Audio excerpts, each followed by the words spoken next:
I will now call to order the regular board meeting for June 21st, 2023. It is 5 p.m. We will be headed into closed session until 6 p.m. Seeing that there are no public comments, we'll go ahead and move to closed session. Thank you.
Good evening. We will now reconvene to open session. Just a reminder to the audience that this meeting is recorded and live streamed. The board was in closed session, and during closed session, we took action on one item. The board unanimously voted to uphold the superintendent's designee's final decision on a complaint concerning a district employee in accordance with Administrative Regulation 1312.1.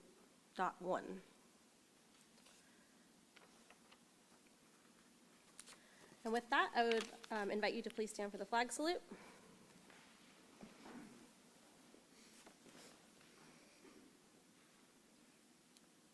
Salute pledge. I pledge allegiance to the flag of the United States of America and to the republic for which it stands, one nation, under God, indivisible, with liberty and justice for all.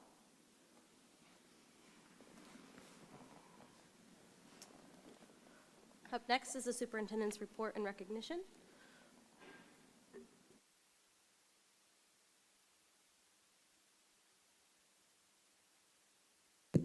Maybe. Oh, okay.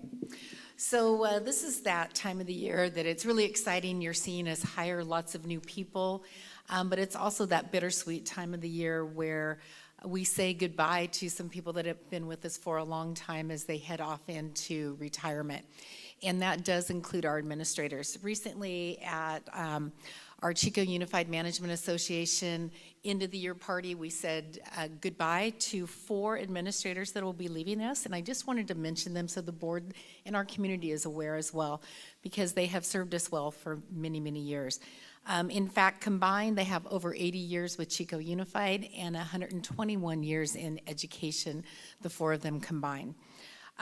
Lori DeBach has been the assistant principal at Bidwell Jr. She is retiring after 33 years with Chico Unified and 34 years total in education. Renee Spageri has been with Chico Unified as an assistant principal at Pleasant Valley High School for 17 years and 31 years total in education. And Diane Olson, also retiring as our Director of Special Education after 8 years with Chico Unified and 23 years total in education. And of course, can't leave without recognizing our own Jim Hanlon.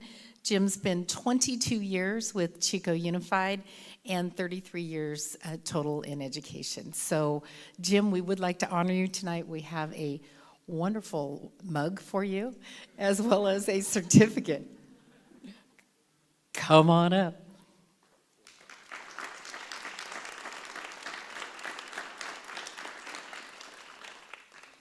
There's nobody to take our picture because you always do it. Okay. Oh, you got it? All right. You got to start taking over these duties, all of them. Hold on, let's show it. Let's show it off.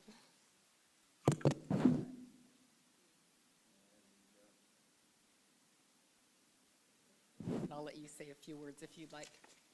Oh. Very great, very good. We have all night, right? Thank you for the kind words, Kelly. I really appreciate it. Board, thank you very much for the opportunity and the honor to work for Chico Unified for all these years. I cannot tell you enough about the wonderful team that I've been fortunate enough to work with over the years here in Chico Unified, from Chico High School to the district office and many boards over the years. So thank you very much. Thank you, Kelly. Thank you, team. I will be here next week for my very last board meeting, so I'll see you next week.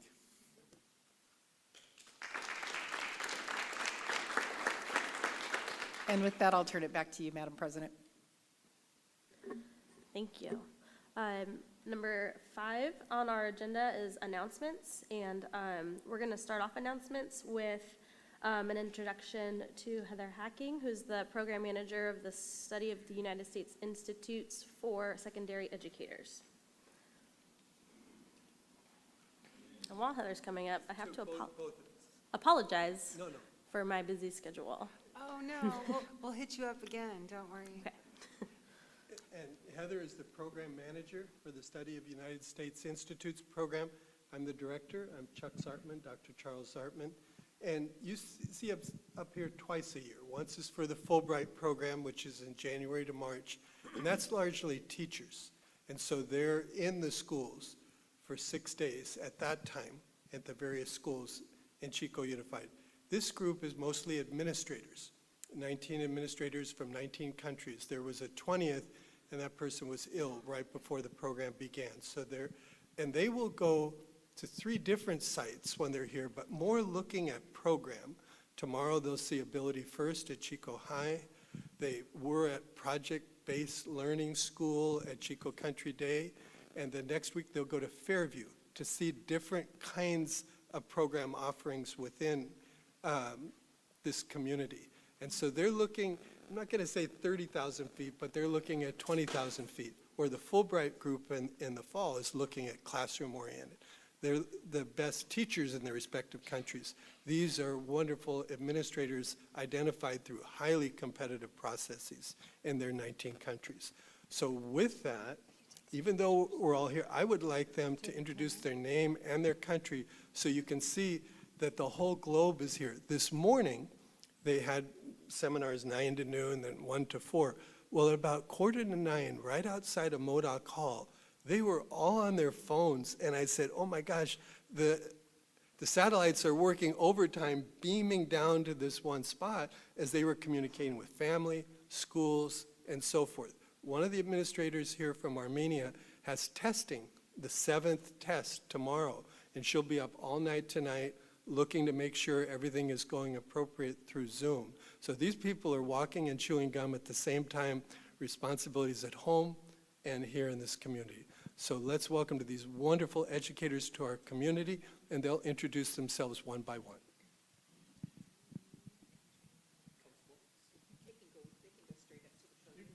Where? Good evening, everybody. I am Miguel Villagra. I am from Argentina, and I work as a ministry official in Argentina. Hello, I'm Katerina Kalus-Brechova. I come from the Czech Republic, which is Central Europe, and I'm a teacher and a teacher trainer. Hello, my name is Nadia Ivanchenko. I'm from Russia, and I'm an English teacher and head of the English department in my school.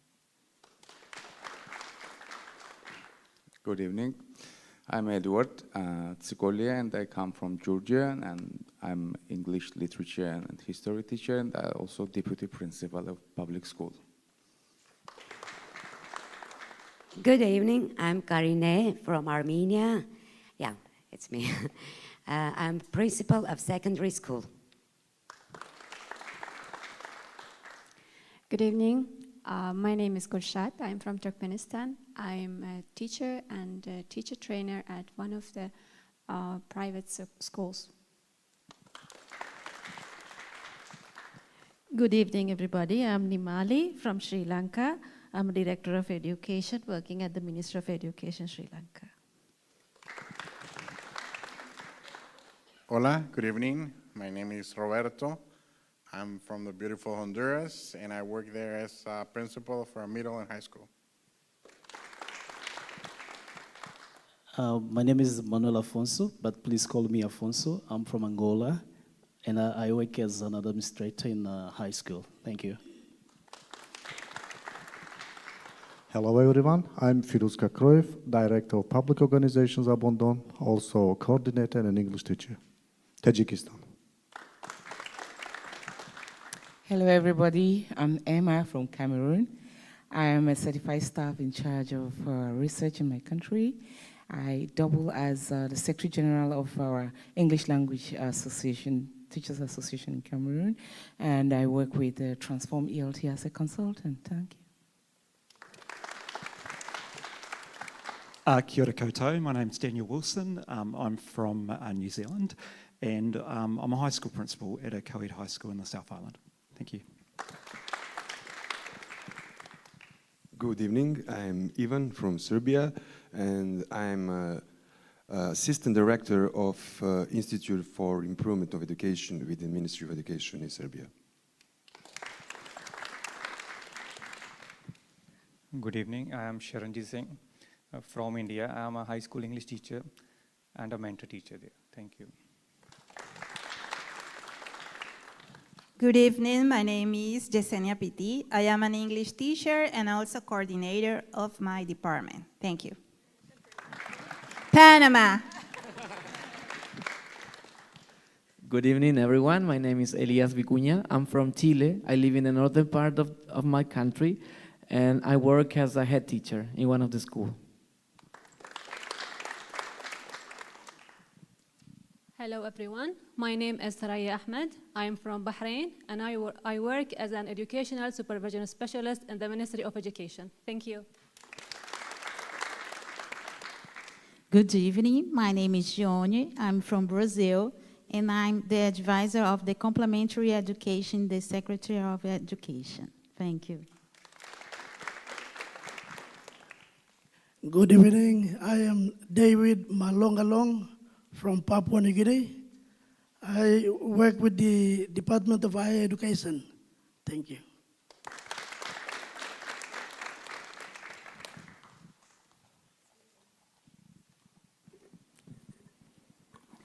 We just want to thank you all for being here with us tonight, and we certainly hope you enjoy your time in Chico. Yes, welcome. Thank you for being here. We'll move on to other announcements from members of the board. I just want to say thank you again for being here. It's so exciting to remember that we're part of a community of people around the world who all have the same goal of educating and creating the next generation of citizens. It's really, feels like we're in a bubble here sometimes. So it's really nice to see all of you. And I almost want to ask you all to stay and, see how the rest of the meeting works and whether you have any advice for us. Man. So thank you, and I'm glad you're here. Also, if there's any additional questions for context that you have, you can always have your program folks send emails to probably any one of us. We come from a variety of different backgrounds in our community, but we're here to represent our community to do what's best for the students in our region. So yeah, we're just welcome. Are we looking for more announcements? Yeah. All right, I'll keep going. Let's see. So it is June, and I just wanted to acknowledge that it is Pride Month here and express my appreciation and gratitude to the people in our community who celebrate Pride and who are struggling, or perhaps not, to live their most authentic lives. I am really happy that you're here and that you're a member of our community. So thank you, and happy Pride Month. Thank you. Yes? I don't know what just happened. It's still going.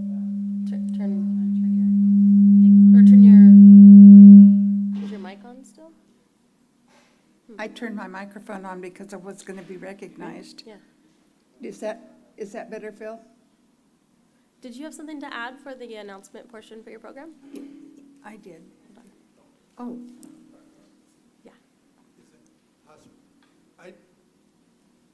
I wanted to wear another hat here, kind of a preemptive thank you. We will have another group coming later in the summer. One is 29 college students who are future leaders of Iraq, and another is 14 high school students who are identified future leaders of Iraq.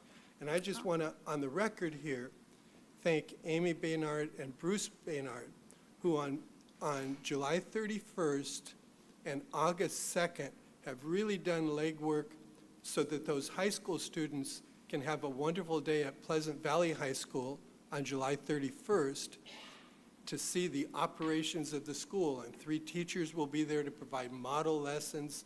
They'll be here July 28th through August 9th. And Amy, before she went off on the Fulbright later this week, and her husband Bruce made sure that Monday was going wonderfully. And then on Wednesday, they're going to Bruce's school, Shasta, I guess that's Wednesday, August 2nd, to look at special ed programs there, because one of the things they want to do is look at improving special education in the country of Iraq. So this is a preemptive thank you for what has been done to pave the way for a wonderful program, a different program of Iraqi high school students who will be visiting Chico. Thank you. Yeah. Yes. Yes, on announcements, I wanted to follow up what Member Landau had to say. Of the rain every evening with our thunderstorms, my pride flag that's in the front of my house keeps going in and out and in and out and in and out because didn't want to get rain on it. But I too am for anyone who's celebrating and recognizing Pride Month. I appreciate your willingness to do that and recognize everyone being their authentic selves. I also wanted to, as part of my talk about the amazing program for summer school that we have this year that's a little different than it's ever been before, and all the enrichment things that are going on, and the number of, I think we're at about 1,600 students that are participating. Am I close, Ted?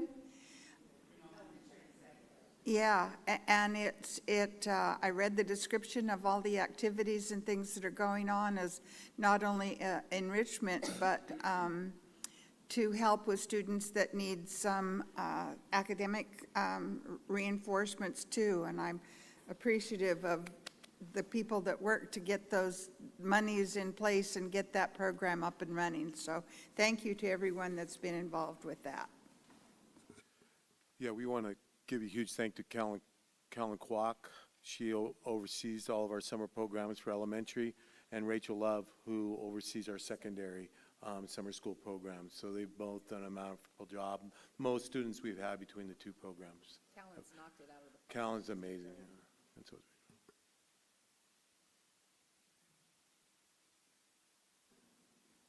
Do we have any further announcements? Seeing none, we'll move to the next item. We are on number 6, items from the floor. Items from the floor are for speakers who wish to address the board regarding a topic that is not currently agendized. At this time, we will take public comment from speakers who wish to address the board for topics not agendized for this meeting. Speakers have 3 minutes to address the board. A bell will ring when 30 seconds of speaking time remains. The board can listen to public comment on items from the floor, but cannot respond to any speakers under items from the floor. We have 5 speaker cards as of right now, and if time remains, we may open it up for additional speakers from the audience. And so with that, I will first call Arwen Funk, followed by Michelle Cooper.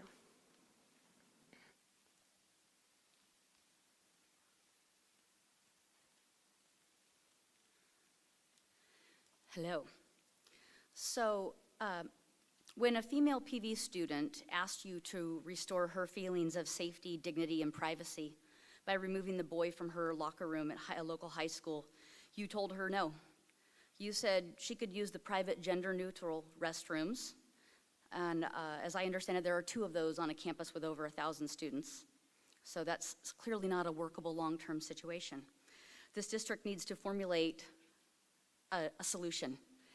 I think there's kind of 2 main issues here. One is parents need to know and students need to know how you're going to increase the access to facilities that allow every student a right to privacy. You've already conceded that feeling safe in the formerly sex-segregated spaces is critical by allowing a boy to use the girls' locker room. So if feeling safe matters, how are you going to offer an equitable solution to all students? That young woman has asked you at least 5 times that I'm aware of, to follow the principles of equity and provide her with a safe space, and so far that has not happened. The second issue is, if you intend to continue allowing this boy and other gender diverse students in the girls' room, what are your official procedures to handle the situation when eventually a predator takes advantage of the total lack of protections and pretends to be allowed into that space? Have you put any safeguards in place yet to prevent this from happening, and what are they? It's your policies that removed all of the protections, so what have you put in place to keep those kids safe? I think you have 2 options. Maybe there's more. One of them is going to be that you spend a lot of money to remodel every single bathroom on every single school campus and every single locker room on every single school campus. The other is, if you're considering making all the restrooms and locker rooms gender neutral, I caution you against this. You've already conceded that this boy is in the girls' locker room for safety and because of a female identification. So being around boys is a problem for this person. So allowing anyone to use any bathroom to make them all gender neutral basically puts you at risk of putting this person back into harm's way. So I think that's something that should be talked about in the future. And also, Danielle Penny asked me to tell you that you can remove her from this item. She'll be speaking at 811, I believe it is.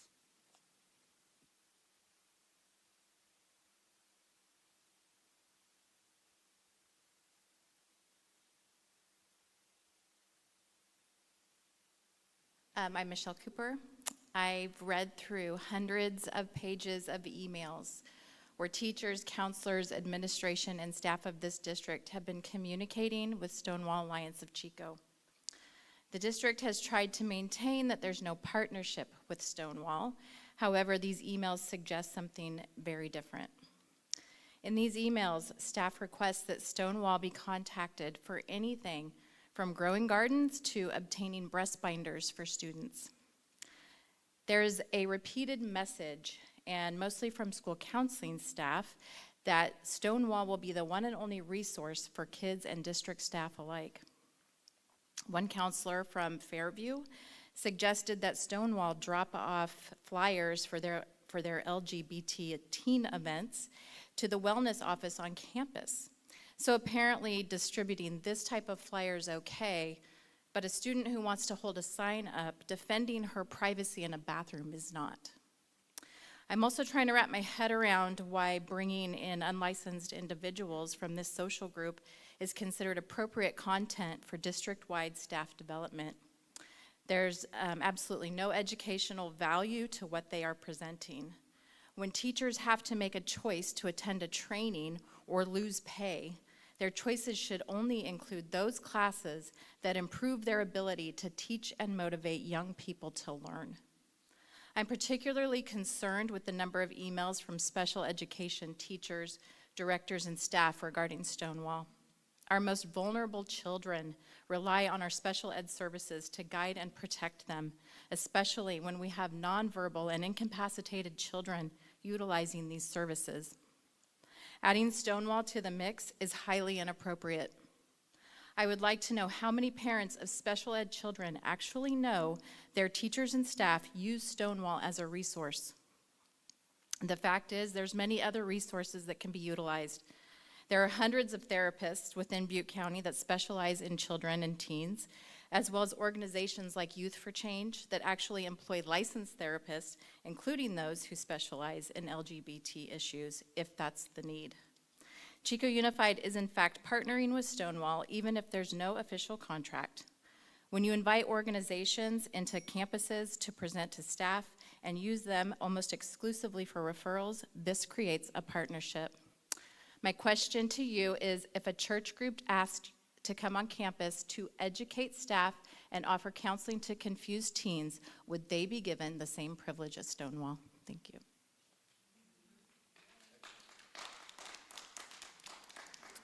Up next is Elaine Ward, followed by Tom Mount.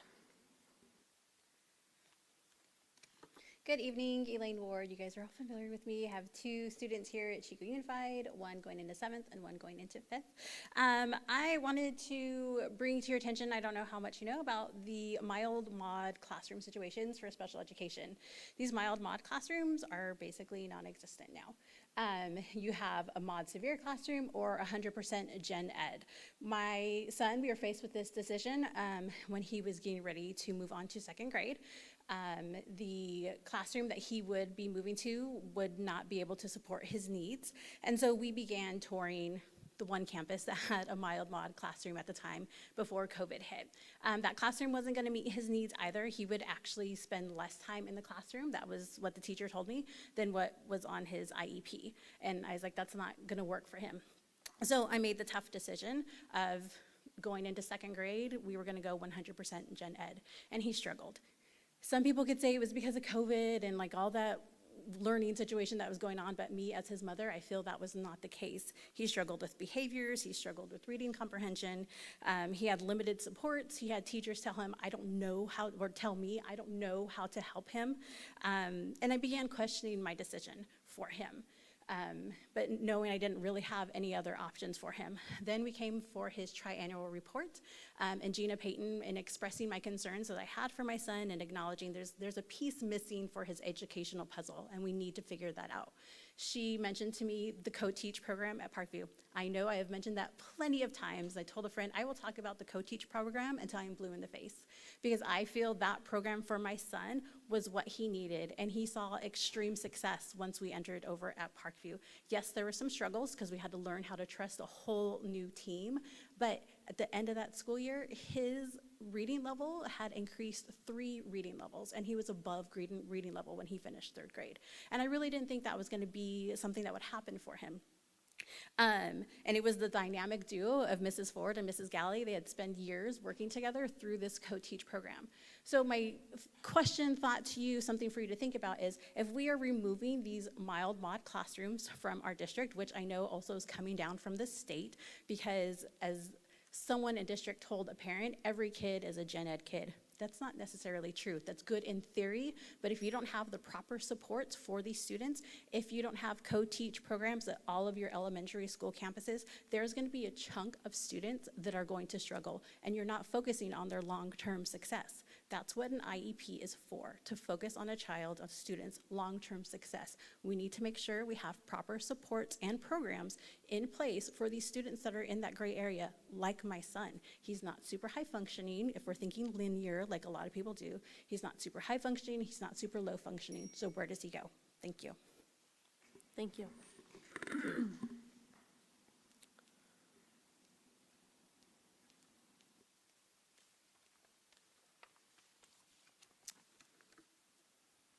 Good evening.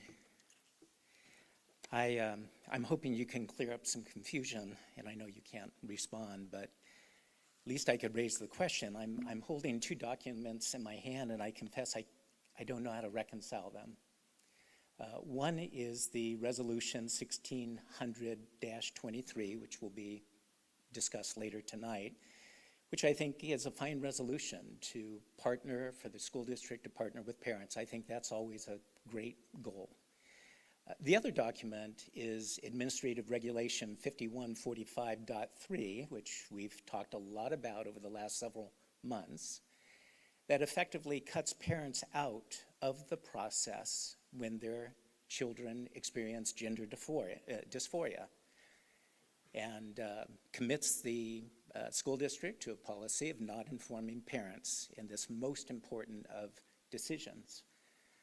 You say on the one hand that you value parental partnership, and you even say that the family unit is the most important support unit for these kids.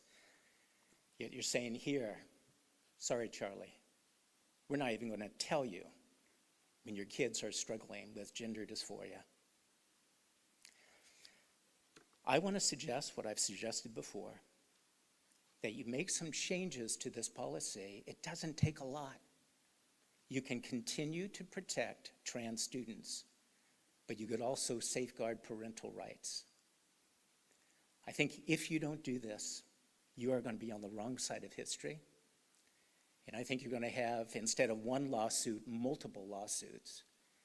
And frankly, I think we could all agree that spending tens or hundreds of thousands of dollars to pay lawyers' mortgages is not a good use of taxpayers' money.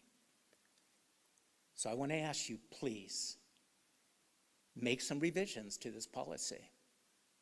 Deal with the lawsuit, prevent future lawsuits, and protect parental rights while at the same time protecting trans students. Thank you.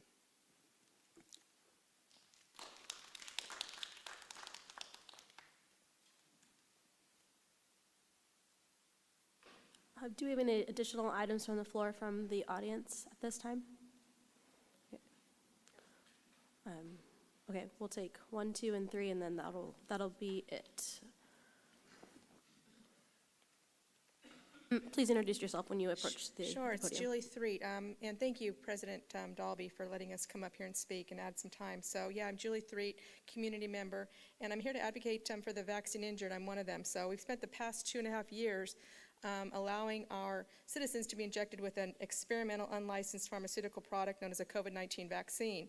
We've been led astray by the CDC and the FDA and the HHS.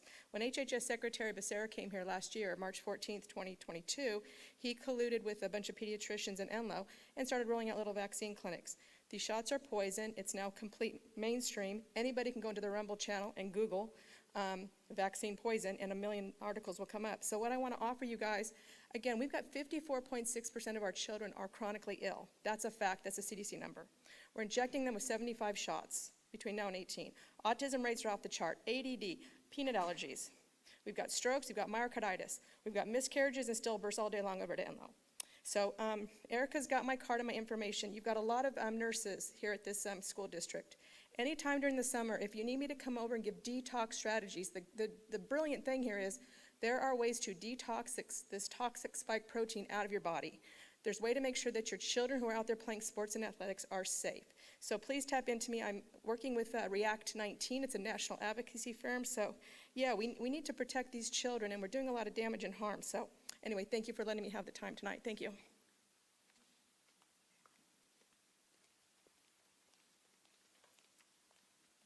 Good evening. I want to apologize in advance for the harshness of my message to you tonight.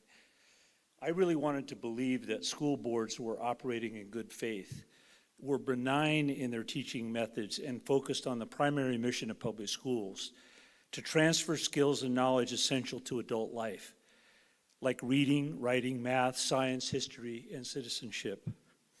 What a horrid disappointment to discover the reality. What has taken the ultimate place in your agenda is apparently transformation. Transformation of education to indoctrination, equality of opportunity to equity of outcomes. You have abandoned your role as public servants to parents and instead transformed yourselves into servants of an oppressive state. Sex education at an appropriate age to sexualizing every aspect of the school experience, from the playing field, the locker rooms, the bathrooms, and the library. From partnering with parents by following the parents' lead to a claim of superior right to deny parents their right to control deeply personal matters involving their own children. You are working hard to undermine the very institution of the family. We have discovered the deep relationship between the despicably behaved adherents of Stonewall Alliance and the counseling staff of every school in this district, who are being trained by some of the vilest social justice warriors in Chico to personally intervene in reckless and negligent psychological manipulation of children's delicate and vulnerable emotional confusions without parents' consent or even knowledge. Far from being helpful or even a benign influence in our community, public schools have become something to be feared and avoided if at all possible. History is a harsh judge, and you will be judged harshly. Thank you.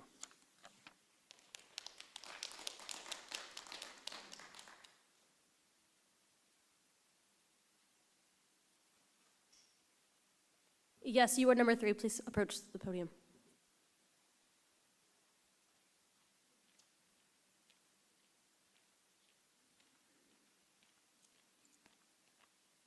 Hi, good evening. I would definitely have a lot of concerns with the school district here in Chico, and I think that we can now chalk up being afraid to go to Enloe Hospital for their issues regarding COVID-19 and how they were handling patients there. And we have so many problems after COVID-19 from the medical system and public health and not being advised and told the truth. And now we can have the school district that we can worry about next in line. We have public health, the school district.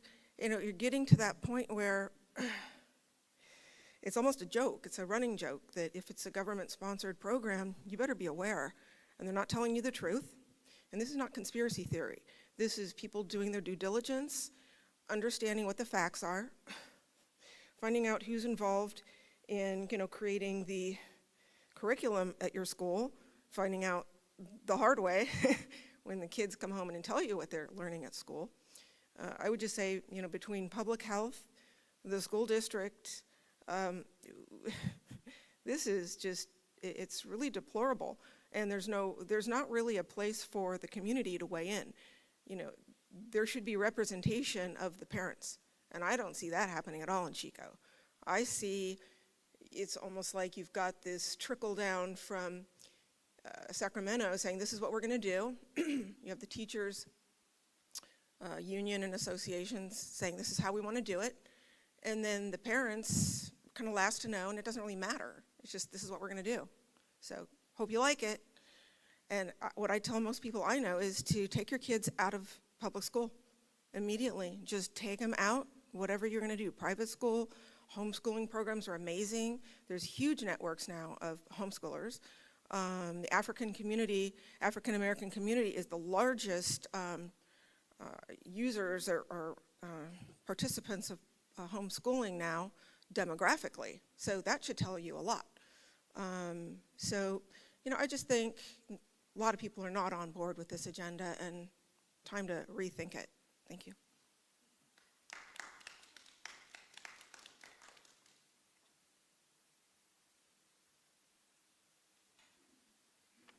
Thank you all for bringing your thoughts and concerns to the board. We will move on to consent calendar, item number 7. We do have one sign up for public comment on consent. It's Elaine Ward.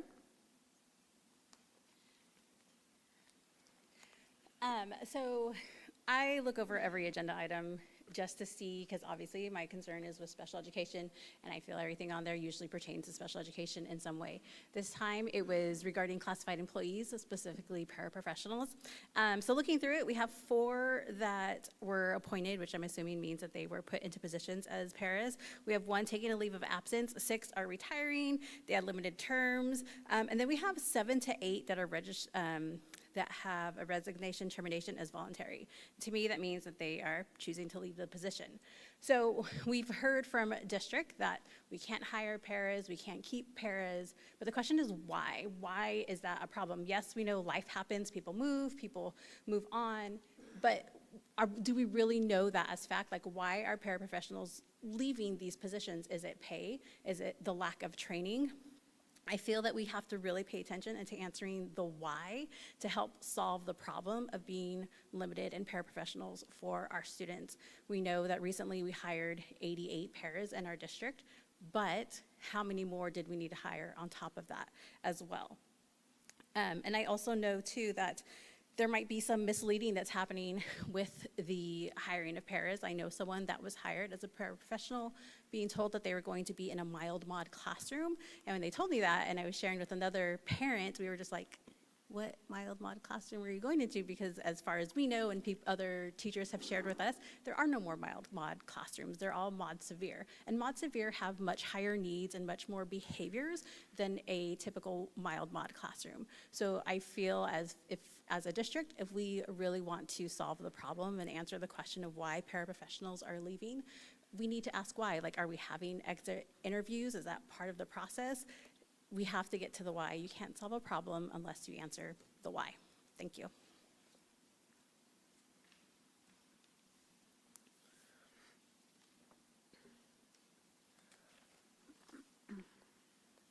Okay, so is there anyone who would like to pull a consent item for further discussion?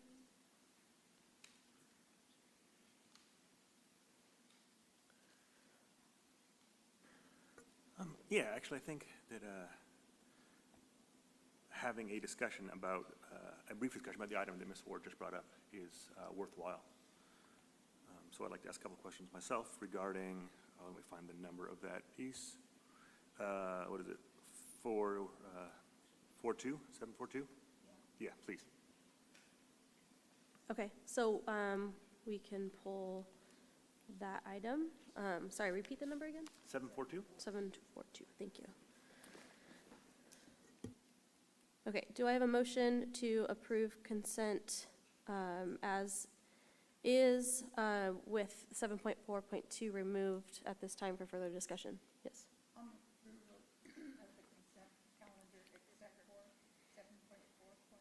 Okay.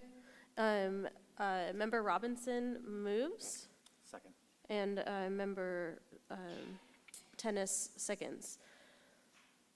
Do we have further discussion on the further discussion on the consent calendar for tonight? I haven't had my words all week, so I'm just trying to catch my gears.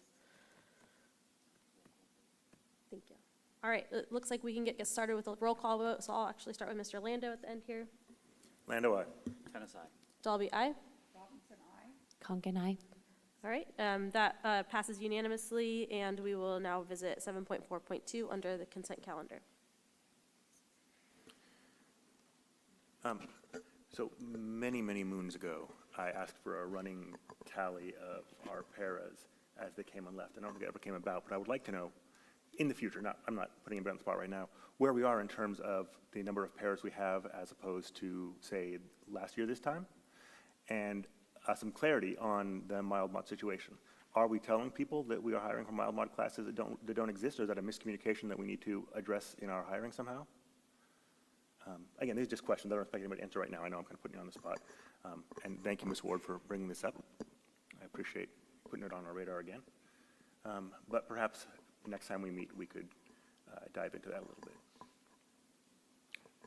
That said, Mr. Lando, just to clarify, because my boosting speaker isn't quite working, is what you're asking for is an accounting for vacancies or? Running total of how many we have, but knowing how many positions we have open at the same time would be very useful. Again, this is something I brought up, I think, a year or two ago. We're asked to know, as we got more paras, what our totals were. Were we actually adding more positions and or more actual people filling the positions?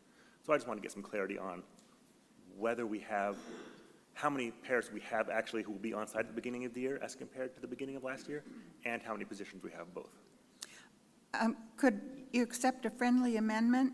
I'm not making a motion right now, so sure. Oh, you didn't make a motion? I'm just asking staff for, Oh, some 'cause feedback next time. I wanted, I'd like a differentiation between paras that are assigned for something other than to fulfill an IEP, if that's okay. You mean non-special ed, like kindergarten? There wasn't a distinction that Mr. Landau was making about what the assignment was of the paras he was asking for. And it's my experience that if you're going to take a look at paras and coverage and stuff, especially after going through what our targets are with our LCAP, that it would be helpful if we differentiated between paras that are assigned because of an IEP and paras that are assigned and employed just to fill, a vacant position.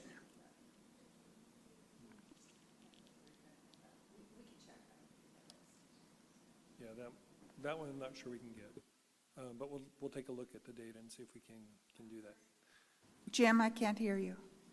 That one may be more difficult to get because but we're going to do the best we can to try to do that, but I'm not sure we can, yeah, they're still called the same thing, so we'd have to dive into each IEP and trace it back to each staff member. Yeah, because even in the personnel actions, they don't differentiate right. whether why they're hired, just that it is either a vacant position or, yeah. It's just that would be general classification. That would be difficult. Yeah. Okay, I'll go with Tom's interest in how many vacancies, how many filled. I think what else is relevant too is the number of hours, right? Because there's a variable number of hours and there's a flux of a position being classified as a voluntary resignation because they're being reclassified under something else. And those hours adjust sometimes accordingly. And so it sometimes is kind of a moving target to follow the numbers of how those assignments are adjusting. Yeah, and I think what would be helpful if there's some relatively easy way to pull that data and just simplify it, because I know it's a moving target, when we have something like this, obviously it's a very long list of those moving, or, leaving and coming in, positions, and the changes in the number of hours for all of them, to know how many hours need to be fulfilled still, how many hours are being appointed, how many hours are being vacated. Just so, I don't know, it would just be useful, like, this is good information, but I really would have to spend some time to run those numbers and get a better idea of, like, where we're at. And I think the number that matters the most is the number of vacant hours that we maintain, right? What is our shortfall right now? And is that getting worse, or is it about the same, staying steady? Are we increasing? Is it getting better? Just generally, I think would be helpful.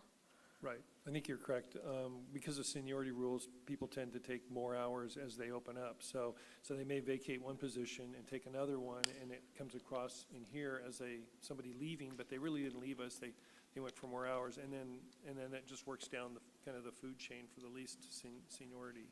Mm-hmm. So I think looking at the overall hours would be a better measure. Thanks, Mr. Hanlon. Do we have a motion for 7.4.2? Yeah, I'll move adoption of 742. Now we talked about it, thanks. Okay. I'll second that motion. All right, we have a motion by Mr. Lando and a second by Member Robinson. Do we have any further discussion, board? Since the last vote was unanimous, we can do with just a voice vote. All those in favor, please signify by saying aye. Aye. Aye. It's unanimous again, thank you. And we will move right along to item number 8. This is our discussion action calendar.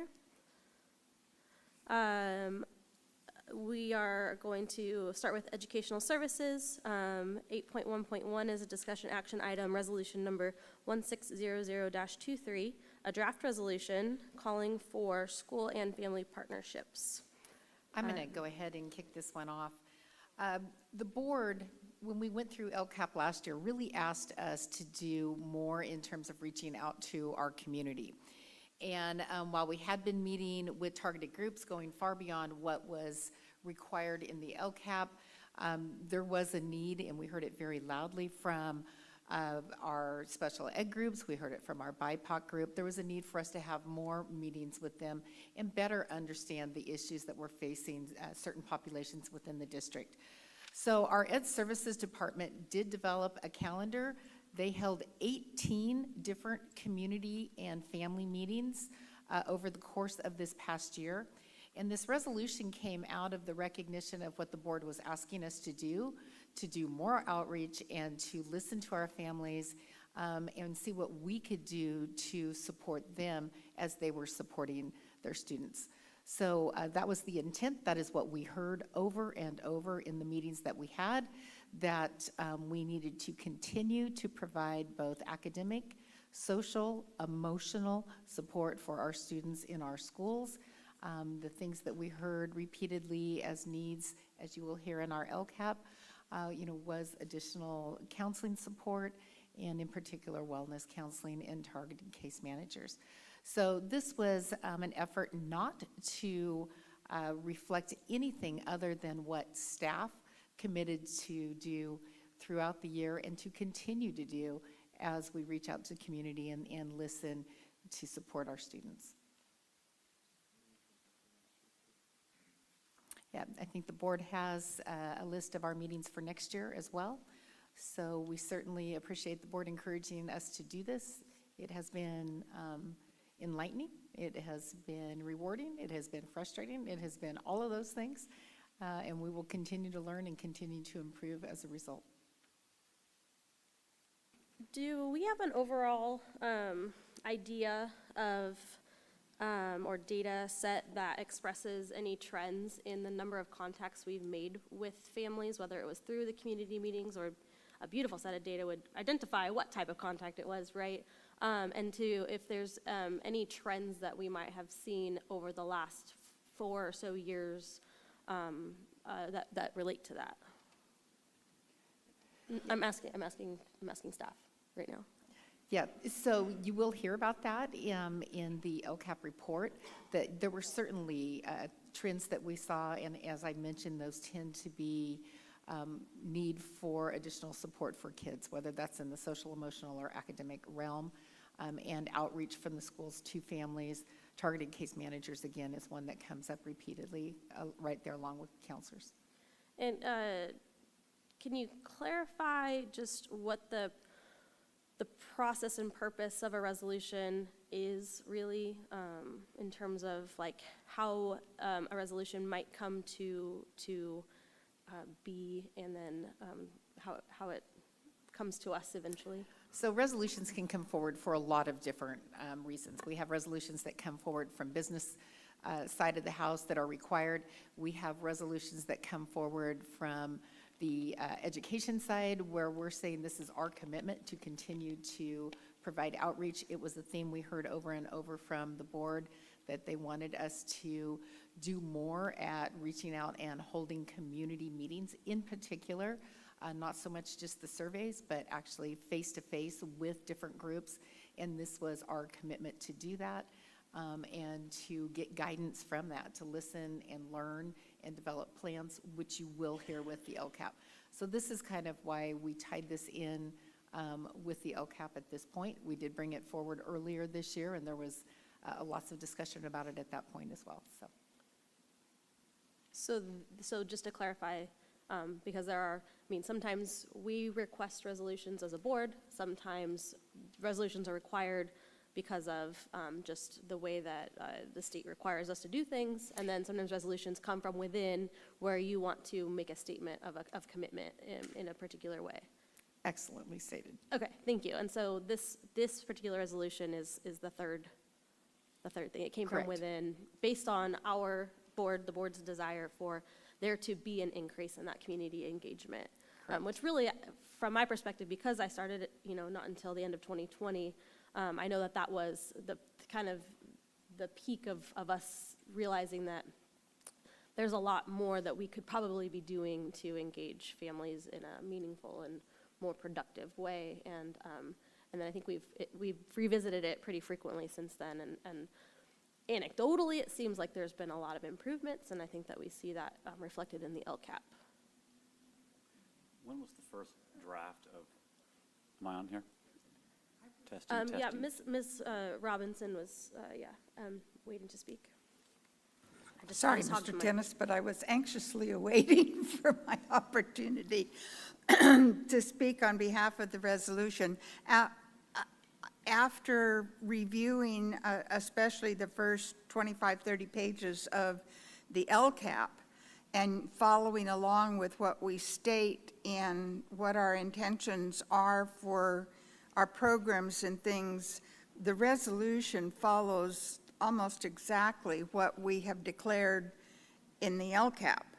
And so it is just a one document restatement of the commitments that we make in the LCAP that we're about to take a look at and consider this evening. So I'm very much in support of the resolution as a way of highlighting, what commitment we're making with the approval of our LCAP as well. Mr. Tennis? When was this first draft? I'm not on here, all right. When was this first drafted? April 5th. I guess I have a different perception of the origins of this resolution, this draft resolution. I feel that it's here because of the controversy in our community over the parent secrecy policy. And I think this is a,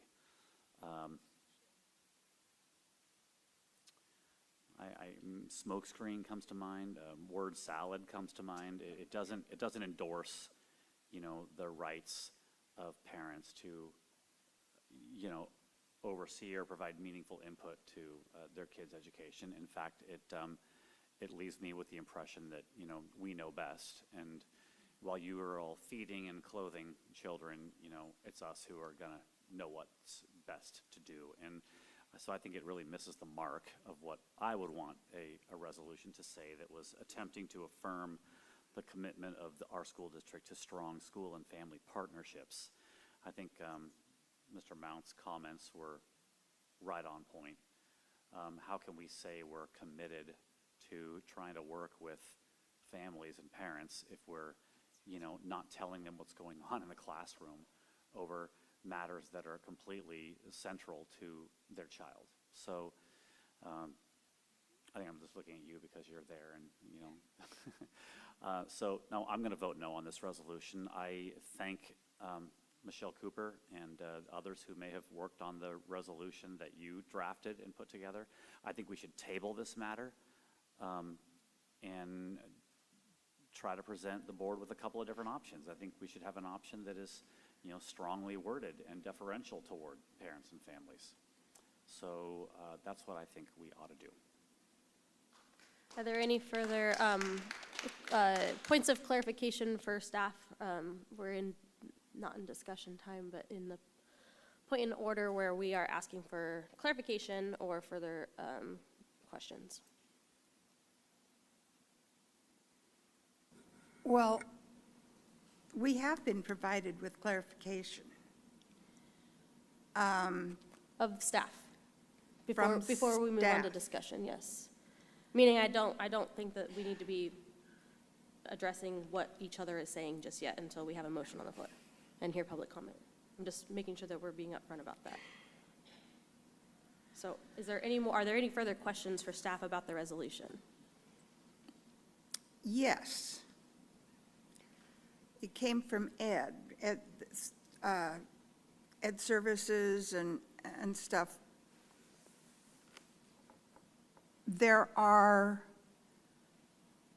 guidelines from the courts on the broad interpretation of parental rights under the 14th Amendment.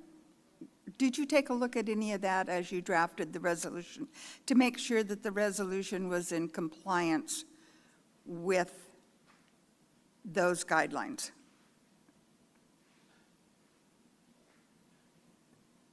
No.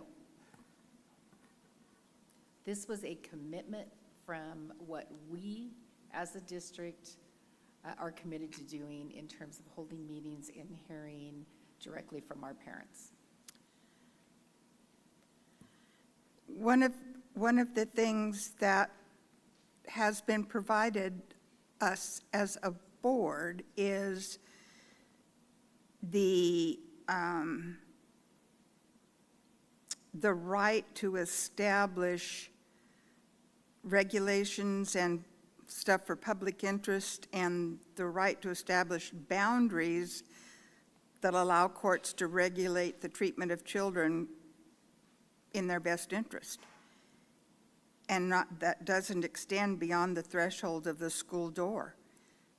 The court says that then becomes the district's right. It's the parents' right to decide whether or not to put them in school, and it's the parents' rights, but they don't have due process rights to interfere with curriculum, discipline, hours of instruction, or the nature of other curricular or extracurricular activities. Just going to say that So that all of the things that are in this resolution comply with that mandate. That's why I support it.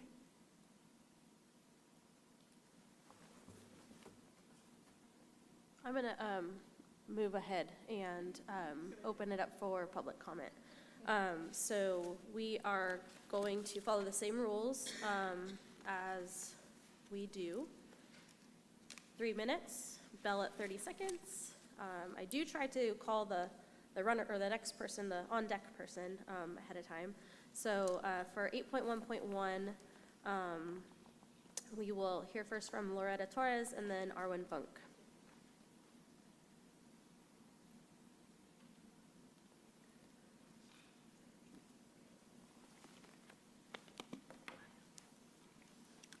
Loretta Torres. I'm an 80-year-old grandmother of 2 in your school system. I believe in God. I believe He's present in every single person in this room. I believe He made you. He created you. I don't believe He would be happy when we don't protect the most innocent of His creations, the innocent children. Your proposed policy has no language that specifically requires your teachers and their counselors to share information on their children's sexual gender questions. Parents are not stupid.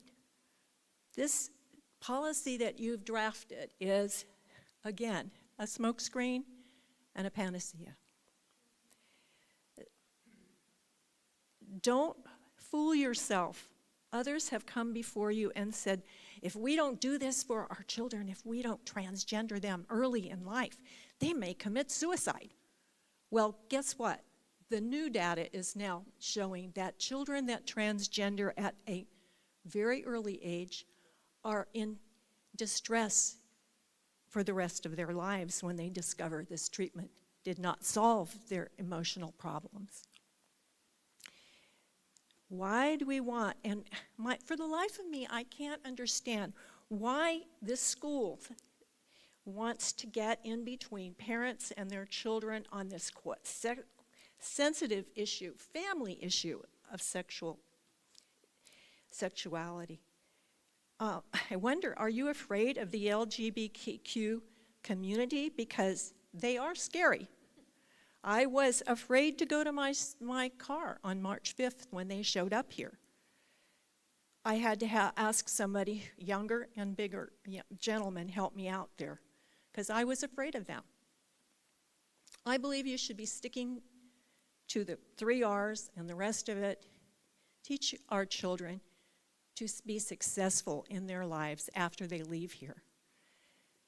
Protect them. Don't teach them transgender ideology in your schools. I believe God will hold you accountable, each and every one of you. He keeps track of what you do in your lives and the decisions that you make. Arwen Funk and then Danielle Penny.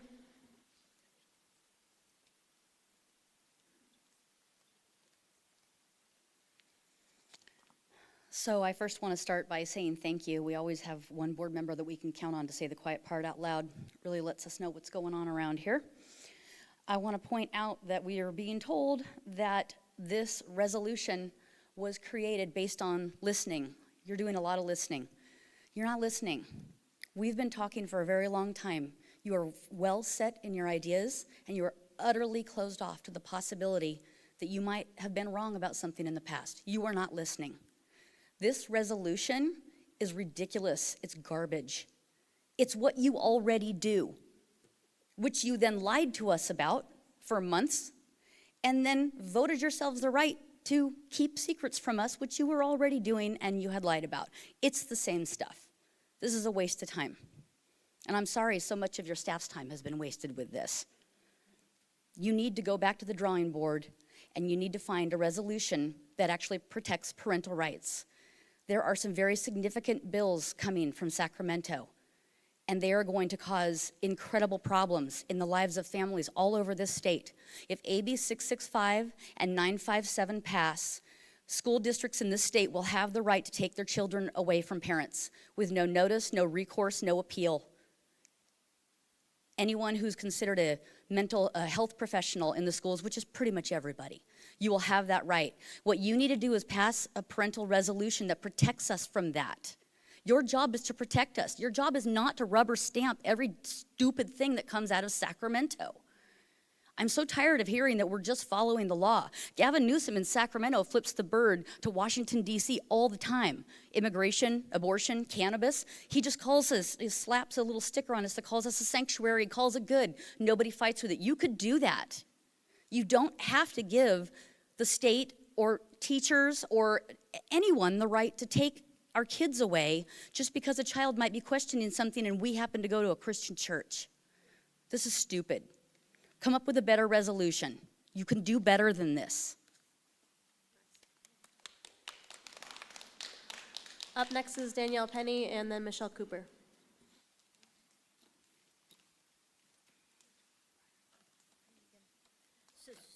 Stroke, speak, me.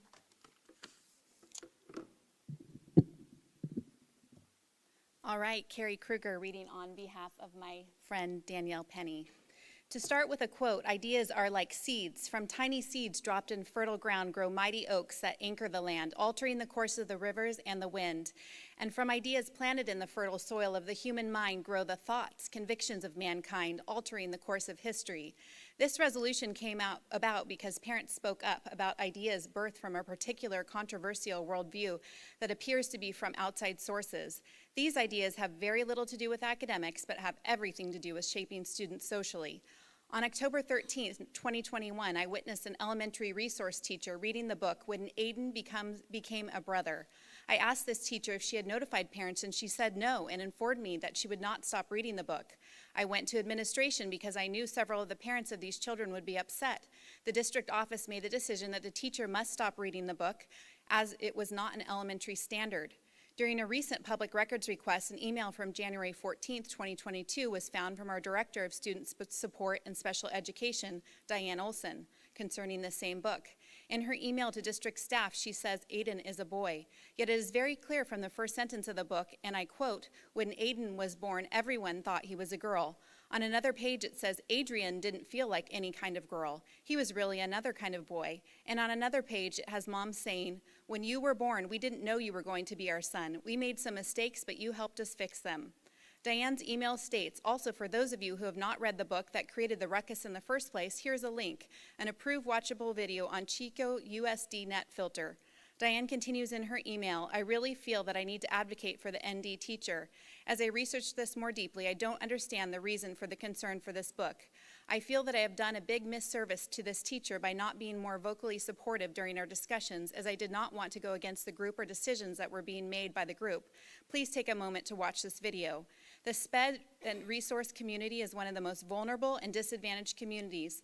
The director of SPED didn't understand the danger of putting ideas into the minds of elementary school students who belong to this vulnerable population. These kids are simply trying to master phonics and learn to read. Why would we allow authority figures to plant seeds of doubt in their minds regarding whether they are a boy or a girl? Why cause them to question their parents and assume they made a mistake, as this book suggests? Doing so only breeds suspicion and confusion, and we wonder why there is a mental health crisis among the youth in our country. There is an identity crisis sweeping our educational system, especially regarding student sexuality. Let's leave this to parents and let kids be kids. Let's get back to educating our students and informing our parents."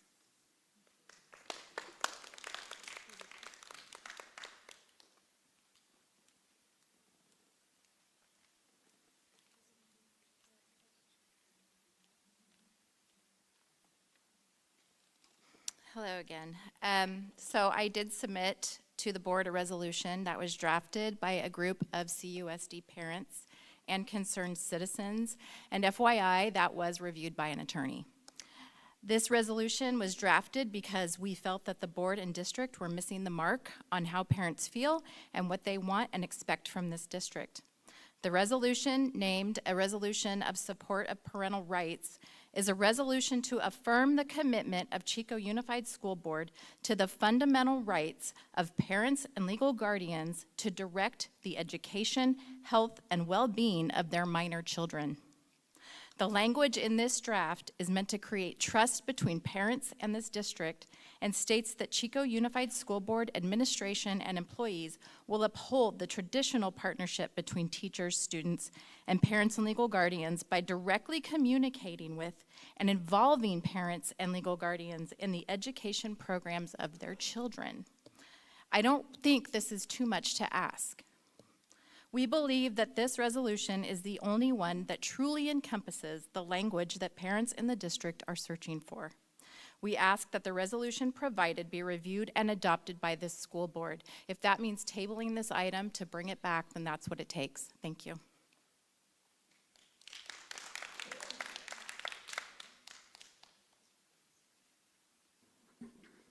Do we have any further public comment at this time?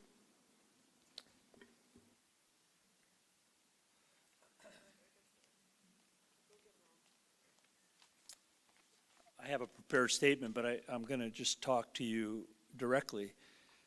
First of all, Mr. Tennis, thank you for your observations. You pretty much expressed what I was going to say. And thank you, Ms. Robinson, for demonstrating exactly what it is that we have a problem with. The idea that when kids show up at the schoolhouse door, you suddenly assume parental responsibilities for the health and well-being of other people's children is false, it's dangerous, and it is destructive. Now, with regard to language, as you know, some of you know anyway, I'm an attorney, a contracts attorney. One of the things that we really pay attention to is the precise meaning of language as it relates to the expected actions that are going to follow from the use of that language. This resolution is full of what I would call ambiguous terms that can mean anything to anyone. For example, you say in there, we will uphold the partnership between teachers, students, and parents by providing opportunities to communicate and participate in the education of their children. Well, how generous of you to allow parents to participate in the education of their children. The arrogance and the ambiguity and the control that this kind of language enables the school district is unconscionable. A clear resolution, which has no legal standing, a resolution is simply a statement of intent. It has no bearing on anything other than to describe what it is you intend to do. A clear statement of intent is this school district commits to stay in its lane and to provide a direct educational transfer of knowledge for skills important to adulthood, and to leave the health, well-being, and mental health of their children up to the parents. That is not in your lane. So table this thing and start from the beginning. What is your mission as a school district? Is it to try to assume the responsibility and obligations of a parent in all regards to a child? And if there are any limits whatsoever, exactly what are they? What are the limits? Where is the line that you will not cross when it comes to the division between parental rights and the responsibilities of a school district? Put that in some plain, simple, direct language, and we can support that. Thank you very much.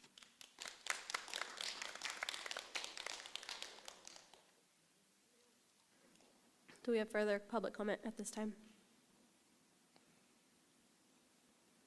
Okay, seeing none, I will invite the board to make a motion. I move we table this item and either present two drafts, one based on what's been submitted, and then one that looks like this, and decide at a future date which one or a combination to do. I second. Okay, we have a motion by Mr. Tennis and a second by Member Conkin to table this item, so we are open for discussion.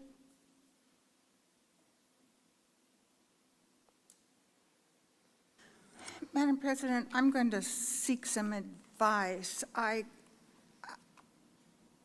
don't think that what I'm going to say is about tabling, other than pointing out that we do have other direction, and I'd like to read that into the record. But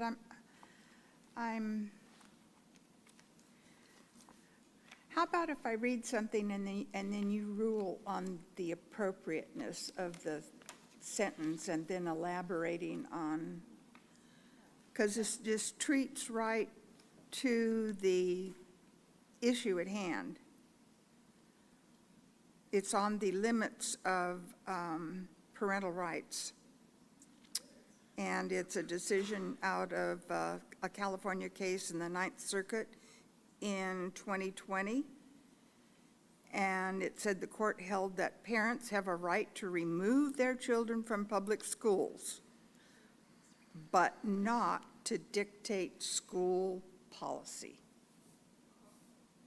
And there's more to it. This is what you think is like a, Huh? you think this is like a good solution to the issue? I don't find any problems with our resolution because it restates what we have in our LCAP. Our legal guidance says that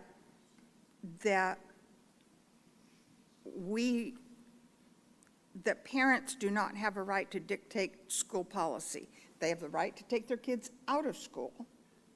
They have a right to go to the classrooms and help, but they do not have a right to write curriculum and stuff. And this resolution doesn't get into any of the things that parents do not have a right to. So I think right now we have And- a motion on the floor that Right. is whether to To postpone this, table it. Postpone it and table it, and I don't have any problem with that, but bringing it back in a different form, I do not support. So I don't know whether I'm saying yes to tabling, or I'm looking for direction. Let me reiterate my motion. I think we should have two drafts. One that looks just like this, and another one that looks like what was submitted by our constituents. And then we can have time to review them and maybe integrate them. Maybe there'll be something in what was submitted by the public that you might not find objectionable if added to the resolution.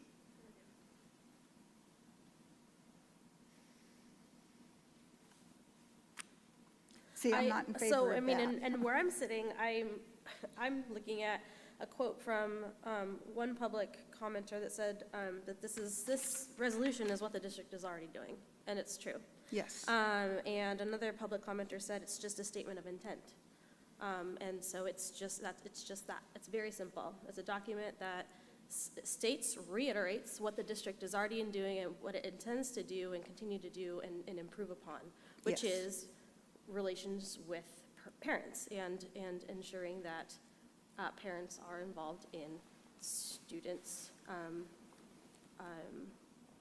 success. Who said they thought it was what we were already doing? Yes. If you want me to be specific, I was trying to just be nice about it, but Arwen Funk was quoted as saying that this is what the district is already doing, so why are we even bothering discussing it? Rob Berry was the one that said it's just a statement of intent. So I was just summarizing those two things, and I could personally be on board with not passing it at all, because we are already doing it, and not passing it doesn't mean that we're going to suddenly stop doing these things. And so I would also be probably in favor of just letting it die and not addressing this anymore. I don't know if tabling kind of effectively does the same thing, except for it prolongs the conversation and it keeps bringing up this other issue, which really, to me, it goes beyond the scope of this resolution, because that is something that is impending litigation and pending legal things that are beyond our scope of what we do have control over right now at this time. Yes. Thank you. I also think there's a kind of fundamental miscommunication going on, or we're talking past each other, whereas I hear staff saying, we've done lots of listening, we've heard lots of parents. And the group of parents who have spoken tonight and at many of our most recent meetings saying, no, we are not being heard. I think both those things are true. The staff has, and we'll see in the LCAP, the number of meetings and surveys and the ways in which we put a lot of effort into gathering input from the community and from parents. And there is a small committed group who doesn't think we're doing the right thing, and I hear that.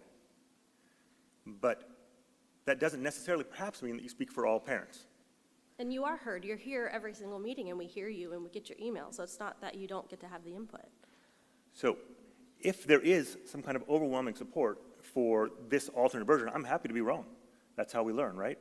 If we get, signatures from a huge chunk of our family saying, hey, this is really what we want, then by all means, let's do that and let's find out. I don't remain convinced that the draft here is actually going to be supported by anywhere near the majority of the parents in our district. I don't think that we can keep on coming here and saying, these are the parents, the ones who hear with the same frustration every single time. I hear you. I understand that you're frustrated. if you speak for all parents, then let's find some way to quantify that. Because again, I'm happy to be wrong. But until then, I agree. The draft resolution we have is a statement that we intend to continue to work with and gather information from parents, which we do, and as a group, I think we do a very good job of working very hard to gather input from parents. There are a lot of problems with the draft resolution that came from your group. And if we do bring that back, I'll be happy to address them. For now, though, I think I am also inclined to either table this or simply move to pass no motion and move on with our business. other business.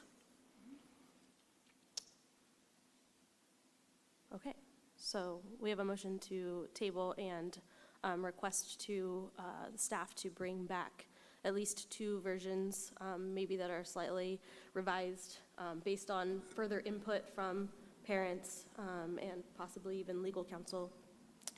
Ms. Cooper pointed out, her version was reviewed by legal counsel. I know we run everything that we do by legal counsel, but, I think that's what we are voting on at this time, because that's the motion on the floor. Did I summarize that well enough, Mr. Tennis? Except that I would just include the source material posted early enough so that anything that was in that could be Commented on and incorporated, if it was the will of the majority.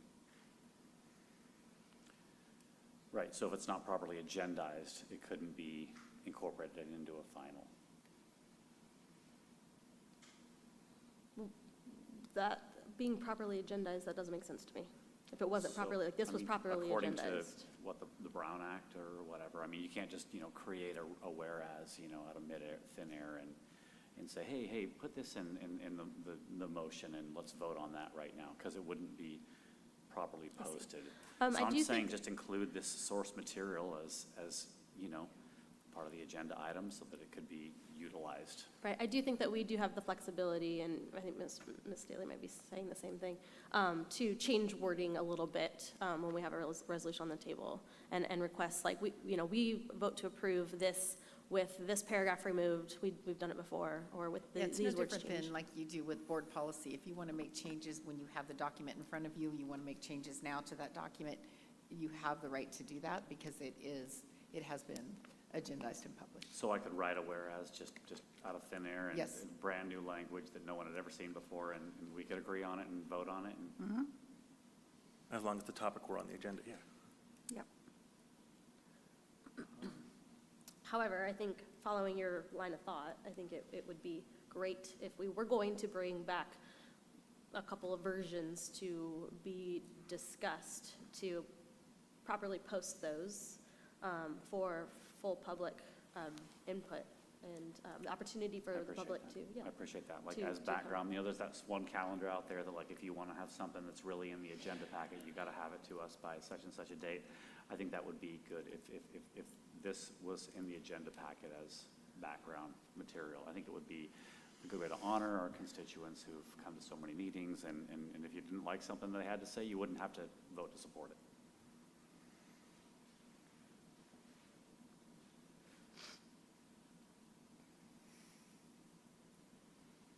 Any other points of discussion? Well, I would like to make a substitute motion. Okay. Thanks. Which is simply that we reaffirm here and now our dedication to working with parents and community members, but move to pass no resolution at this time. I'll second that motion. I'm sorry, I didn't have my mic on. I heard you. I'll second that motion. Okay, so we have a second motion on the floor, which is would substitute the original motion, which is to reaffirm verbally now our commitment to continue to engage with our parents and community members as we do, and do try to continue to improve upon those practices and pass no resolution at this time. Is the intent to be a substitution for the original motion, as in, like, they wouldn't come back? Yeah, just For like further we've been discussion. right, where we have if this didn't pass, then we would go to your original motion. But if it passes by board majority, that eliminates the original motion. Okay. Is there further discussion or questions? Yeah, I have some more comments on that. Okay. So when a lot of my colleagues, some of them talk about parental involvement, they're not talking about addressing the issues that are important to you. They are talking about, I believe, in conversations that are happening within the LCAP process. The LCAP process is just a huge, just months-long, it's really year-long process of basically, and anyone's free to straighten me out on something, but basically every interest group, every constituency within the entire district, special ed,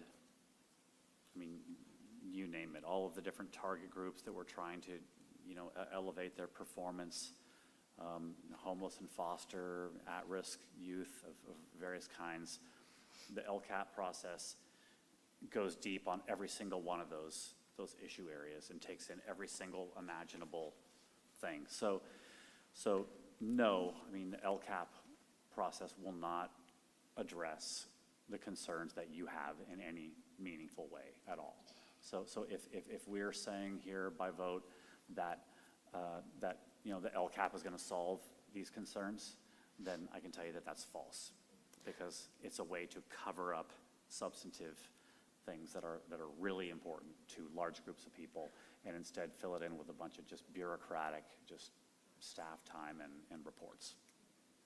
I would disagree, and it's okay to obviously have your opinion. I would disagree that the LCAP does meet the LCAP specific meetings don't provide the opportunity for parents to express concerns for their students. I think it's a good way if parents are engaged and are noticed about the meetings and have a concern that they want to bring in that type of setting to bring those. Our LCAP has three components. It's academics, which is what I think people mean when they say the 3 R's, which is actually R, W, and A, right? Reading, writing, and arithmetic. And it also encompasses social, emotional, health, and well-being, as well as the third component, which is behavior. Thank you. I was getting there.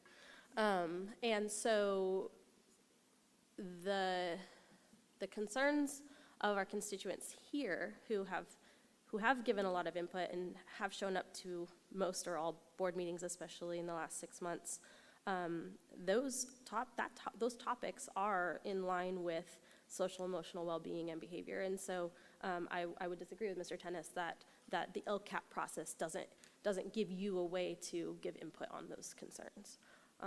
But again, that's my opinion. So some other people might think differently if they see it through a different lens. Is there any other input or discussion?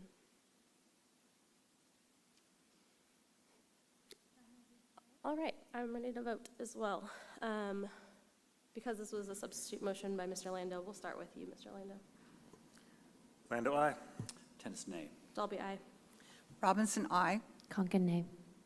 Okay, it passes 3-2.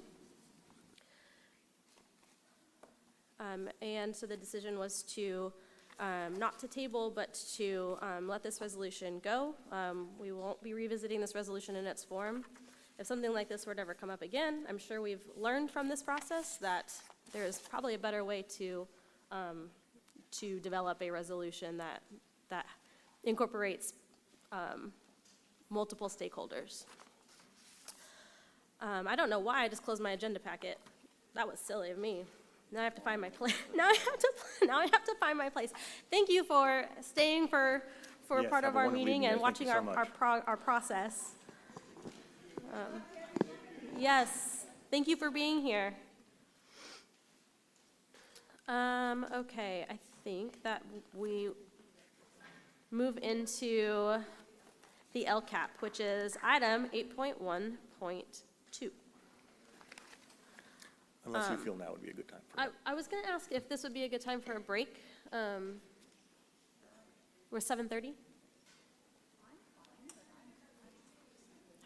Anybody have any strong feelings? But we're eventually gonna have to take a break at some point. Okay, all right, well, we'll write into the LCAP. I said the B word, I know, but I wasn't like, it was not affirmed. I may actually ask you to reconsider that. I really want to be 100% sharp for the LCAP talk, and I need to take a little break. I'm a little fuzzy in the head right now, frankly. Thank you So, for standing that. if you guys Okay, don't 10-minute mind break. taking a break. Thank you so Yes. much.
We ready? Live? All right. All right, we are back from our recess. We will move to our item 8.1.2, public hearing, informational draft 2023 to 2024 local control accountability plan, also known as the LCAP. With that, we'll open up the presentation. Okay, we're going to bring up, obviously, we have Tina and Tim to come up here. They do hours and hours to work on that 113 page? 113 this year. 113 page LCAC document. She cut it down from years past, but they put an immense amount of time in this, and then they gave me the first 2 slides, but basically that's one of them, and here's the second one explaining what LCAP is, and those are my 2 slides, and they're going to do the rest of them. So the LCAP is our strategic plan describing how district funds will be utilized in the California local funding formula to improve outcomes for all students. So there's my 2 slides. So I'm going to pass it off to Tina and Tim and see if they can do as well as I just did. We'll try. So the LCAP is based on 8 state priorities that the state of California has set for us. You can see them there. They haven't changed over the years. And by priorities, it is a little bit of a misnomer. I always like to clarify, it's not ranking them. The priority does not mean rank order of importance, but rather 8 important things that we are required to include in our LCAP. So I always like to clarify that for everybody. Included tonight are 2 things that we have to bring, and again, this is a public hearing. We'll be back next week. Tim and I will be back for the second part of this. So most of this tonight is all informational for you. The 2 pieces in it are the budget overview for parents and as the LCAP as well, which you see is 2021 through 24. Because it is a 3-year document, we are looking specifically into 2023, 2024 this year. As has been stated previously, there are goals that we tie to our LCAP. The 2023-24 goals remain the same as last year with 1 addition. You'll see LCAP Goal 1 looks at our academic instruction and tiered interventions to ensure student learning and high achievement for each and every student. Goal 2 is to provide social emotional learning supports and interventions to promote healthier student attitudes about themselves and others. Goal 3 looks at behavioral instruction and supports as a proactive approach to creating a safe, positive climate and school culture. And number 4 is the addition. We'll talk more about in a little bit with some more depth, but that is to provide additional support for the academic, social, emotional, and behavioral needs of foster youth students. So you see it remains the spirit of the previous 3 goals, but specifically targeted for our foster youth students.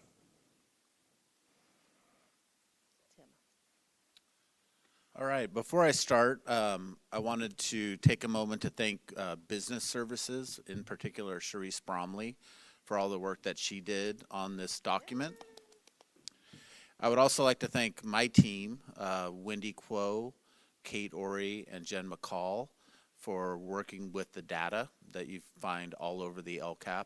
That's a big job, and they did a great job. So to start with, looking at our overall district budget of over $210 million, the LCFF portion of that, or the LCAP portion of that, is around $18 million. So it's a relatively small percentage of our overall budget. And what we're gonna do tonight is take you through goal by goal, discuss expenditures, as well as other actions that have been taken that are not funded through the LCAP funding. So goal 1, like Tina just mentioned, is centered on academics. So it's our medius goal. That's ultimately what we're here to do as educators, is ensure academic success. Just going through these, a lot of these seem like basic services to us now, things that we expect to see at school. We have bilingual aids here. A lot of money going towards technology, which includes additional instructional paraprofessionals, as well as device replacement. We see educational software, and the K-12 teachers on special assignment, those are our DLC members, and they're instrumental in professional development decisions and development of those sessions. They're instrumental in things like assessment, course placement, those kinds of things. I have a question about that. Are those primarily focused on English or language arts and mathematics? Currently, our DLC is consists of counselors, so we have a counselor DLC now. We have English and math, and then an overall DLC that includes special education. Oh, sorry, in elementary. And so TOSA is it for all of those categories a full-time position? Or No, it's some of a .2 position with the exception of the counselors. The counselors don't need to have coverage to leave their campus. So we pull them twice a month, roughly, and they're able to leave without coverage of a substitute. And so the .2 also applies at the elementary level? Correct. There's not like a full-time English or, okay. TOSA No. For all elementary, okay. We also see money going towards art, music, and PE at the elementary grades. The secondary counselors listed here are really our not the new counselors that we've added over the past couple of years. These are our secondary counselors that have been in the offices for many, many years. You can see library staff is funded here. All-day kindergarten IPs or instructional paraprofessionals. We do allocate money to the sites for intervention and instruction as well to be used at their discretion. We see medically necessary and off-campus instruction here. Elementary reading specialist is a relatively new action to LCAP just over the past couple years. And then we see a professional development budget. So one of the big changes for us over the last couple of years is the influx in grant money coming from the state. And grant money is different from LCAP in that it needs to be spent on specific things called out in the grant. And we're held accountable to those during yearly reporting on what we're doing with those grant dollars. It's become really like a huge additional funding source for us, but it's tied to specific actions. For example, the community schools grant that we received for the implementation year next year. That has very, very specific uses. Also, when we meet with parents throughout the year, and this year we had a lot more meetings than we ever have, starting at the very beginning of the school year. A lot of what parents are giving us, the input they're giving us through that process, isn't expressed in our reaction to that, but the things that we put in place isn't expressed in the LCAP dollar figures or even the LCAP actions at times, because that funding comes from other sources. So we wanted to call out some highlights around Goal 1 of actions that we've taken based on community feedback throughout the year that aren't included in the LCAP funding. Because really when we have those meetings and we receive that input, we look at all our money, not just our LCAP funds. So some of the highlights here are letters training, which is a reading training going gangbusters at the elementary level. It kind of started with a handful of teachers, and it's grown and it's grown and it continues to grow.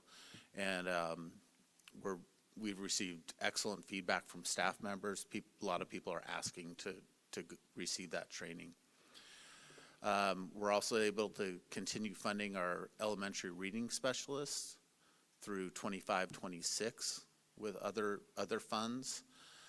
We purchased a new assessment platform this year for junior high and high school. I'm not going to go item by item here, but I wanted to point out that the black letters mean that there's no additional cost to the district here. So existing staff is making these things happen. Okay, but this is just the highlights of academic actions that the district has taken that aren't funded through LCAP.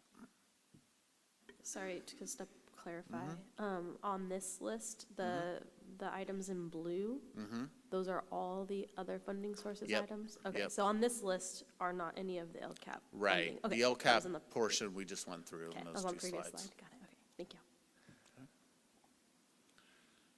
Any questions or comments on goal 1 before we go to goal 2?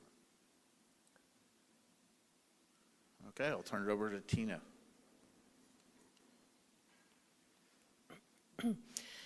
Tim talked a little bit about how these additional funds have come in to help provide richness to our program already, and we're really, really happy for that. It makes it a little tricky for us when we get to LCAP time, or the LCAP season, as I call it, to differentiate between those pots of money. So follow with us with the color coding here. The apricot color, peachy color is really focused on our LCAP funding, and the blue, as you've seen previously, is focused on the other funding sources.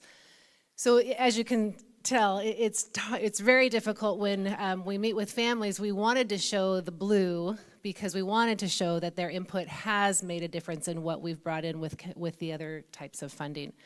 So back to LCAP here, those nuts and bolts, you can see for goal 2, which looks at social emotional supports, we've included a lot of our wellness staff in there, including registered nurses, counselors, and then our targeted case managers, of course, are included in this goal.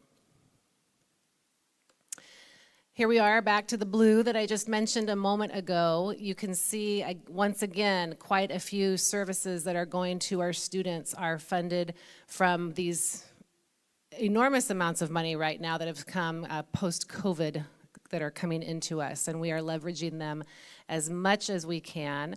We are planning on increasing our targeted case managers from part-time to full-time. I am understanding that is still caught up in some negotiations with the union on that part, but as soon as that clears up, we are ready to go ahead and put those folks in, whether it is September 1st or October 15th, doesn't matter, we're ready to add them in.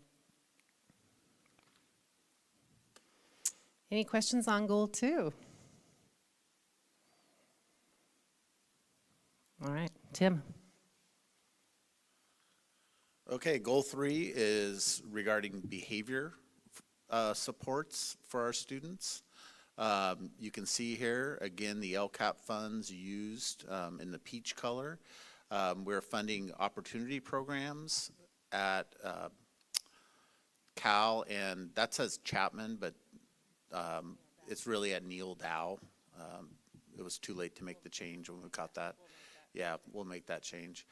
The elementary reset program, which is a program where students go instead of going home for a suspension. And you can see other items here: coaching stipends, campus supervisors, and elementary and secondary project specialists working in the student services department. So a big piece to our approach to behavior next year will be that middle bullet, which is the behavior intervention teams. And what that involves is a team of instructional paraprofessionals under the direction of project specialists that were mentioned on the previous slide. And those teams will go in to assist teachers to deal with the more extreme behaviors that we're seeing. And the intent of those teams is to give the teacher tools and strategies to work with those students so that we're not pulling them out of class or anything. We're doing all the work inside the classroom and working with the teacher to enable them to do it on their own when the behavior intervention team leaves. Any questions on goal 3? I just wanted to bring us back to taking a look at where within the process the things that you've responded to were highlighted. When I went through the summary of feedback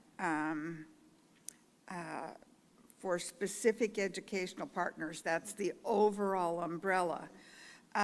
Community meetings 1 and 2 were what I highlighted and drew from. And with each one, you've highlighted academic. What did the community meetings say about increasing electives at the junior highs, intervention groups at the elementary? And I went through and highlighted all of those things and then went back and looked at what you've highlighted for funding, and even though it doesn't do this individual specific funding, so I was able to tie in the feedback topics from those 2 meetings of everybody, not the individual groups, but the everybody. And so it was good to see, as a board member, to see that we were in fact listening to the group's feedback. I'm not going to go back to the numbers, but in here you've highlighted at every meeting how many people attended. I was floored. I had no idea those meetings were being as heavily attended as they were. But thank you to our public and our community, as well as our parents, because there was a broad representation of everybody coming to the meetings. And my kudos to everyone that pulled all of that input together and highlighted it in the description of what we're responding to. And to your first point about what the specific input was from those partners, yes, you're right. A lot of it was highlighted at the top. At the very bottom, of that section, I did want to include those pieces that are other funding sources really specifically, so people could see very clearly that their ideas were heard, that they have been funded, and that's at the bottom there. Again, it's a tricky dance because this is LCAP central, and we really have always looked at LCAP money being central, but we have all this other funding, and we want our folks to know that we, again, have listened, have put movement forward with the other pieces of funding. So I slipped it in there in a spot that I believe will honor that. Yep, I see it. And on page, if anybody's interested, 25 is where the numbers of the people, the date the meeting was held, the group that it specifically were invited, the number of people that came, and then, as you said, the topics for, the things that were concerns, the things that needed to be addressed, and the things that were pats on the back and hooray, because people were very happy with a number of the things that we put in place last year, but they also trickled into even before pandemic. So the behavioral intervention teams to assist support staff for behavioral needs in classes. To me, that one topic covers such a broad range of what all of the groups were asking for, including staff. So thank you for delineating those things. And there's some mention of the how we were able to add the programmatic pieces to serve students with the different pots of money, as you said. Okay, I'm done with that. No problem. And I do want to say as well, Elaine here, right, sitting to my left, has she's been at all of our LCAP meetings, and one of the things that did come out of this process was the CPAC. I think Tim mentioned that a little bit earlier. It's And mentioned. Elaine has been part of that group, so she's been heavily involved in watching this process along the way. Yeah, I was glad to see that it was mentioned specifically, because I knew that you had been here advocating for that and had told us about the dates of some of those, your group's meetings. And yes, it was reflected and highlighted in the LCAP. So, again, hooray for advocacy. So we're going to close this up with goal 4. And as I mentioned, this was the new goal. It is specifically looking at our foster youth achievement. So all of the things that we have going on and money pushing toward do continue to support our foster youth. We do rely heavily on our foster youth liaison, Jamie McLaughlin, who has worked over the last year, 2 years now, and continues to work with our foster youth families. We host the family engagement night meetings with them, about 4 a year, that our foster youth parents are welcome to be at and give us information, give us background, give us their needs to see how we can help improve the academic achievement of our foster youth. So here you can see that we have some of those pieces. There's not a money piece tied to it on this slide because they are included already. Targeted case managers are hugely important with our foster youth families, and our health professionals are as well. Some of the things I just mentioned there are foster homeless coordinator Jamie, the All-Star Parent Program, which you've heard about throughout the years. Continuing to fund the MTSS site coordinators, that comes from an additional grant.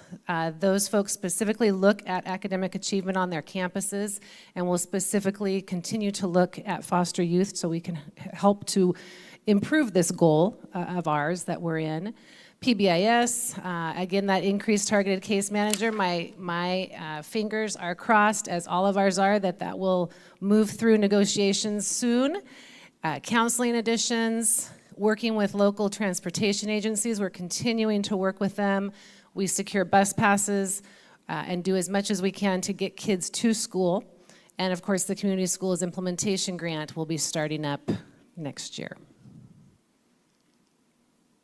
Any questions on goal 4? Not specifically on goal 4. I do have some questions on your goals and actions part of your, would now be a good time to go there? Sure. Okay. I really like the explanation of why the LEA has developed the goal. That helps to identify and focus on the importance of the things that we're implementing, like the MTSS and the PBIS. Is it PBIS or? Yes, you got it, yep.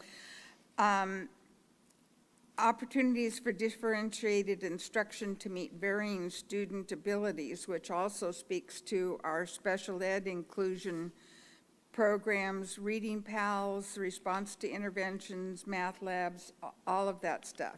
Now, here comes my question. Measuring and reporting results. Page 28 of 113. The metric goes down the left-hand side. Priority 4, pupil achievement, pupil outcomes. And then if you track across, because these were 3-year programs, you have your baseline from 18-19, and then over on the last column, it said desired outcome for the 23-24 school year. All student groups scoring yellow, green, or blue on the fall 2019 dashboard will increase a minimum of 9 points in their average distance from standard. Students who score orange or red will have a growth of 19 points. Is that realistic? That's my question. They're already red. Those are the that's the severe alert, alert, alert, is stating that they're going to have a growth of 19 points. So first of all, the 3 points comes from the state. That's what the state expects us to increase each year. In order to close achievement gaps, student groups scoring lower than that need to have accelerated progress, essentially. So that's where those numbers came. To answer your question, is that possible? In particular, for foster youth, for example, it's a small enough cohort that we see wider swings with smaller cohorts. And those are the groups, the real small cohort groups are the ones that in Chico Unified, with the exception of students with disabilities, the numbers are fairly small. Okay. May I make a quick comment? Yes. Thank you so much. Because I noticed the same thing, and I want to say thank you for that, actually. I always pester you guys about how we're going to measure these systems, and I love that there's numbers in here, and to answer your question, of course it's possible. We have great teachers, we have great students, we can make it happen, and I really, really love that we're taking a big swing. I mean, 19 points is a lot of growth, but it's totally doable, and it's really exciting to say, hey, we have a real goal and a real plan to grow the kids with the most academic needs, like aggressively. That's awesome. I just want to thank you guys for that. That's all.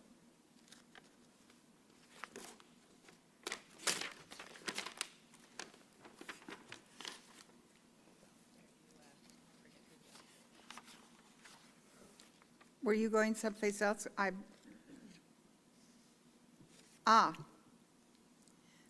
Question. Page 32. Priority 7, course access, high school honors enrollment, grades 9 through 12. And our numbers, are we talking just foster kids here, or is this everybody? Page 32 would be everybody, but both the foster and both Goal 1 and Goal 4 report out all student groups, just so we have a comparison. Oh, okay.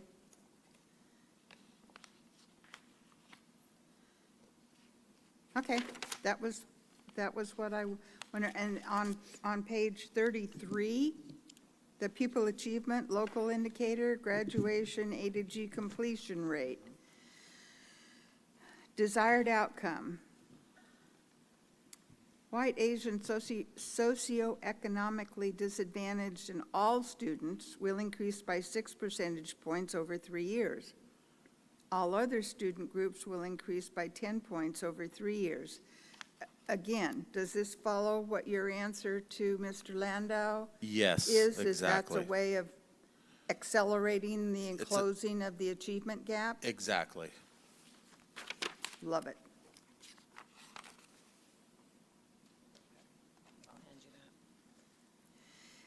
And again, Go ahead. Oh, no, don't go away. Our pupil achievement local indicator, the graduates passing an AP exam with a score of 3 or more. Again, the 23-24 targets are aspirational, shall we say? But I like it. I mean, this is an area where, the passing the AP exams were already high. I know that. But going through the roof with that is wonderful. Okay, I'm done.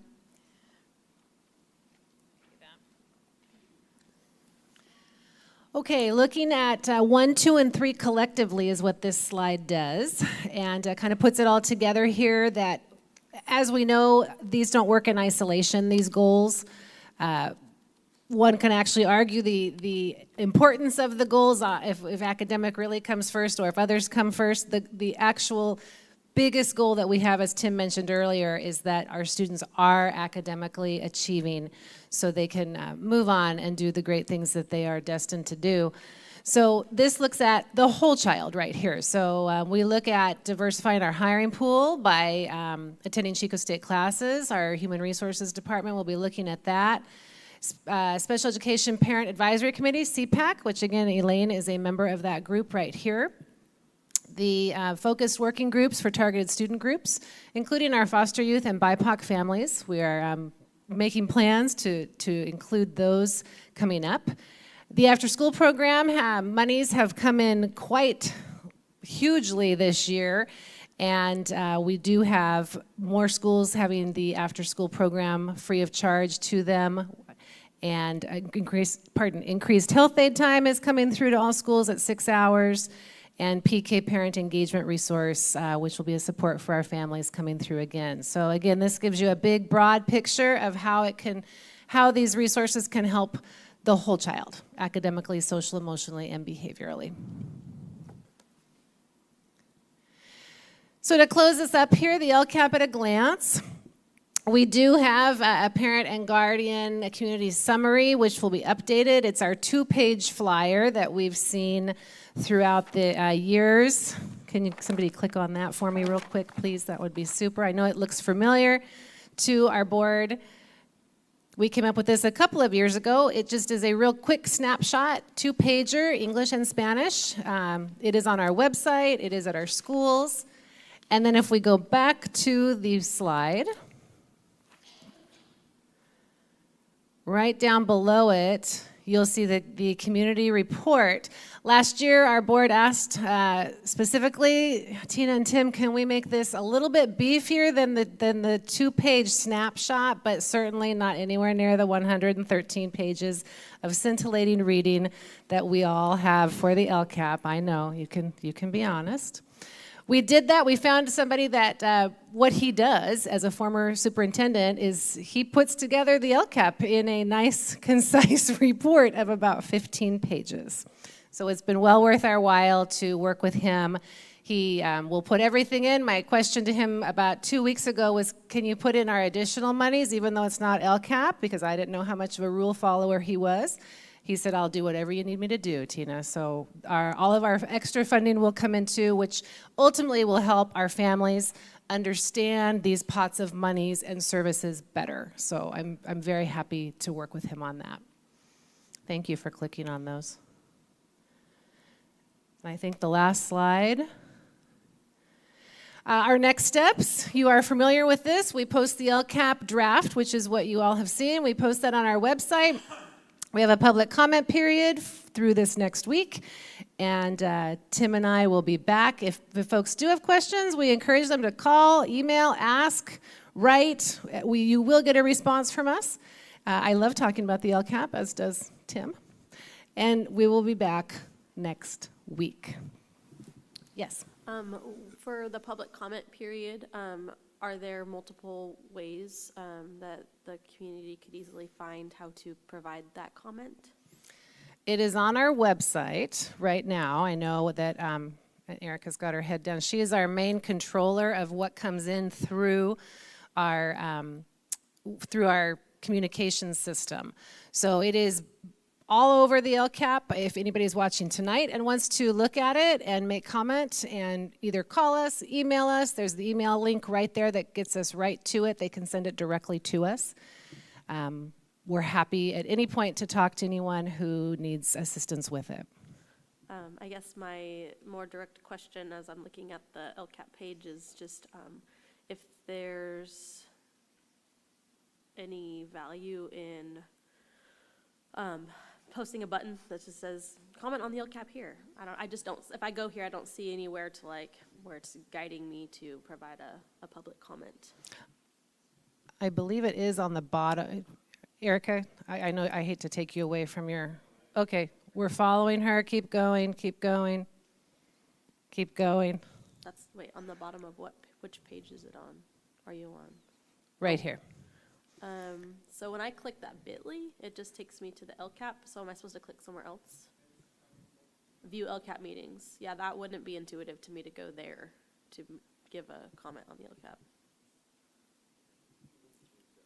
Okay.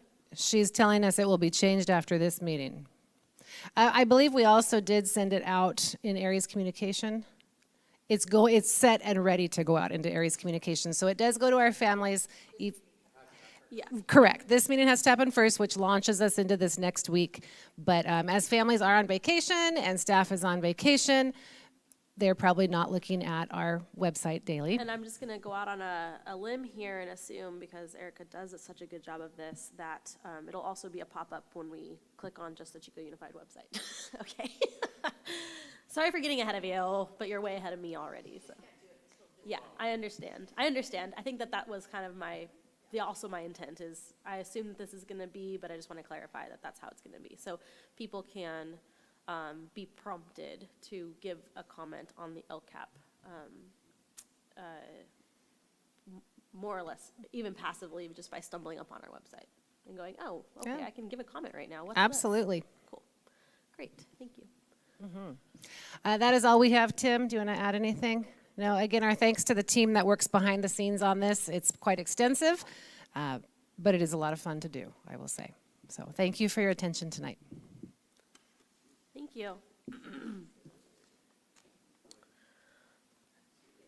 All right, so seeing no additional questions for clarification from the board, from staff, I'm going to open the public hearing. And at this time, we can take public comment. And let me see my list. I actually don't have anybody signed up to speak on the LCAP tonight on this item, but I can also invite anybody from the floor if there's anybody who didn't sign up but maybe would like to speak on the LCAP. I know. I saw movement. Okay, so seeing no public comment, I will close the public hearing. This item is informational only and no action is needed. The LCAP will be brought forward for approval next week at the June 28th meeting workshop. And between now and then, folks are invited to provide public comment. I would also encourage the board to send in your questions, additional questions of technical clarification in case any of us still needed a little bit more time to digest some of the information between now and next week. That would be great as well. All right, I will move right along. We're moving into 8.2, business services. 8.2.1 is a public hearing discussion action, adoption of resolution number 1607-23, increasing the level 1 fee. And we have Julie Kissel. Good evening. Thank you for the opportunity to speak with you tonight about this important topic. Last year, you may recall, in May of 2022, we came forward asking for the board to adopt an increase in the level 1 residential developer fee amount per square footage of residential development. At that time, the board did increase the fee, but not all the way to the cap that was approved by the State Allocation Board at the time. The State Allocation Board reviews fees across the entire state of California every 2 years. So we have 2 years that we can apply the fee that is allowable up to the cap. So tonight I'm here to request that we increase the developer fee per residential square foot to the allowable amount of $4.79 per square foot. It is part of the process that this is a public document that is shared with the public, available for review, and published in the newspaper for 30 days, and that has occurred. I have 4 main points that I want to make tonight, and then we can open it up for questions and comments. Attached to the agenda, there's a spreadsheet that shows the developer fees that were received over the last year. Over on the right-hand side, there's a column that shows that we would have collected almost $110,000, $109,258 this year had we adopted the full amount that we could have applied for the last year. Of those fees that were collected, 70% of the fees were collected from developers that are out of the area. They're from Texas, they're from San Diego, they're from Concord, California. What percent did you say? 70%, 70. 30% were collected from local developers or individual home builders that pulled a permit with the city or the county. $109,000 could pay for, just as an example, 7 to 8 classrooms full of brand new furniture for our students. So it is a lot of money, and it could be put to very good use at our schools. The allowable developer fee at the level 1 rate doesn't even come close to funding what is necessary to provide facility for a student that is generated from residential development. It is a small amount that helps us in the implementation of our master planning projects. They are restricted. They can only be utilized for growth that is a result of residential development. We aren't finished yet with our facilities master plan update. We'll be bringing it back to you in September. But we're looking at over $600 million worth of identified need in facilities in our district. And the community expects the district to pursue every funding opportunity possible to provide facilities for our students. With that, I'll open it up for any questions that the board may have regarding the fees. I have a question. I want to warn you, Julie, I like you a lot, but this is a hardball, very hardball question. I wish Jacqueline Kruger was here, but we saw the budget in the LCAP presentation of what our current, when I first came to this board about, I guess, 3 years ago or so, I want to say that our budget was $113 million a year. Does that sound about right? 130 maybe million. Today I saw this evening we're pushing over $210 million a year. You know, and that's a big jump in 3 short years. I mean, we're loaded, right? I mean, we got money pouring in, right? I mean, and have since COVID. And so we're scraping for another 100. This would be, I thought I saw in our notes it was more in the realm of like $200,000 or $300,000. But did I hear you just say it was $109,000 is total. what this is for. Total. This is lost. This is the difference that we're talking about, bringing that in. Correct. You know, in a bucket with, you know, $210 million, we're going to go after another $104,000. $4,000, just literally just a drop in the bucket of all of our money. So let me try to explain what has happened because you're right, there has been a big increase in the budget. But the state is now going back towards what used to be called categorical dollars. And so the dollars that we get when they come in, they're very specific as to what we can spend them on. So a lot of that increase that what you're seeing, we can't spend those on facilities. It's very specific. It has to go to instruction. It has to go to services for students. So while it may seem like a drop in the bucket, as Julie mentioned, that 100,000 does a lot for specific school sites. And we heard from our schools over and over the needs that they had that range from simple painting or upgrading of restrooms. And those other dollars, we can't use those for that.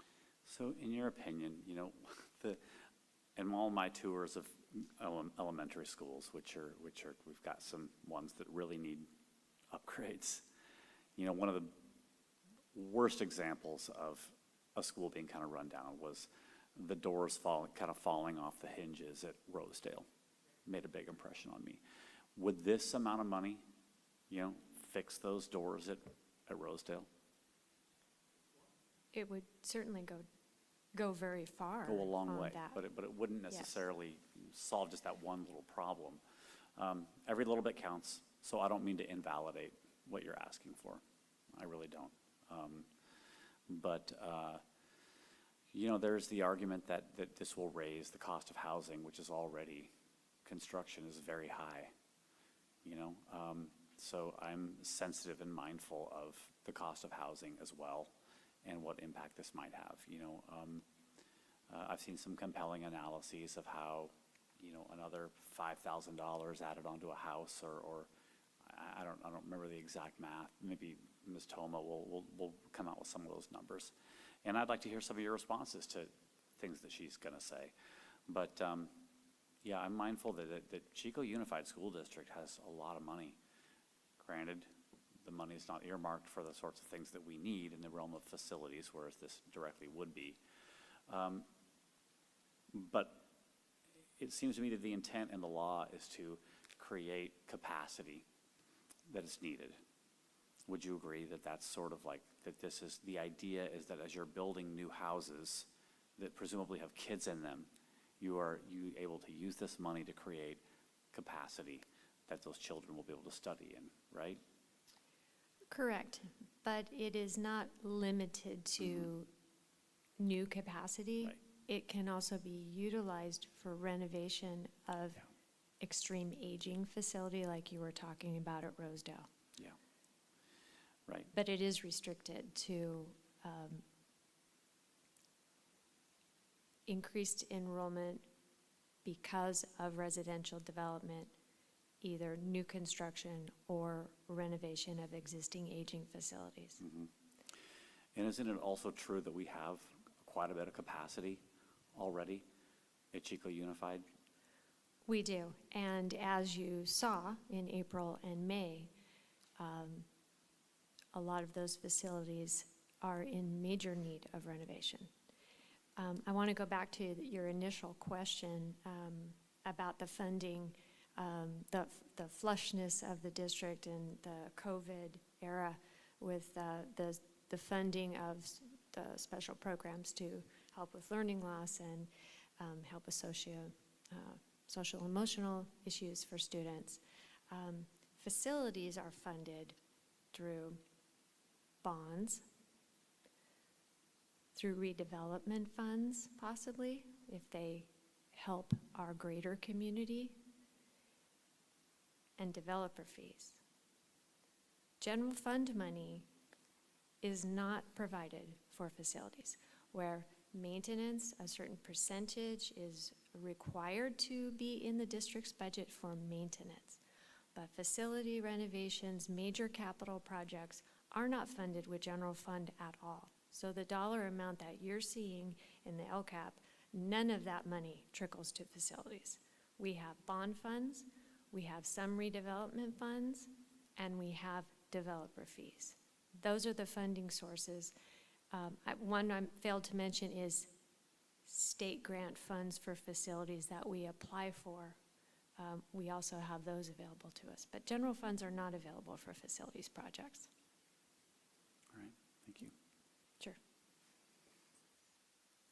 Just to clarify on that last one, when we do get state grants or grants for facilities, and sometimes it's from the district, and right, sometimes school sites go out for those grants individually. Isn't that how? Not for construction. No, No. That's not how PV funded some of their latest. Career and technical education are facilities program grants, Okay. but that is limited. Most of the grants that are applied for by individual school sites are for curriculum-related, Gotcha.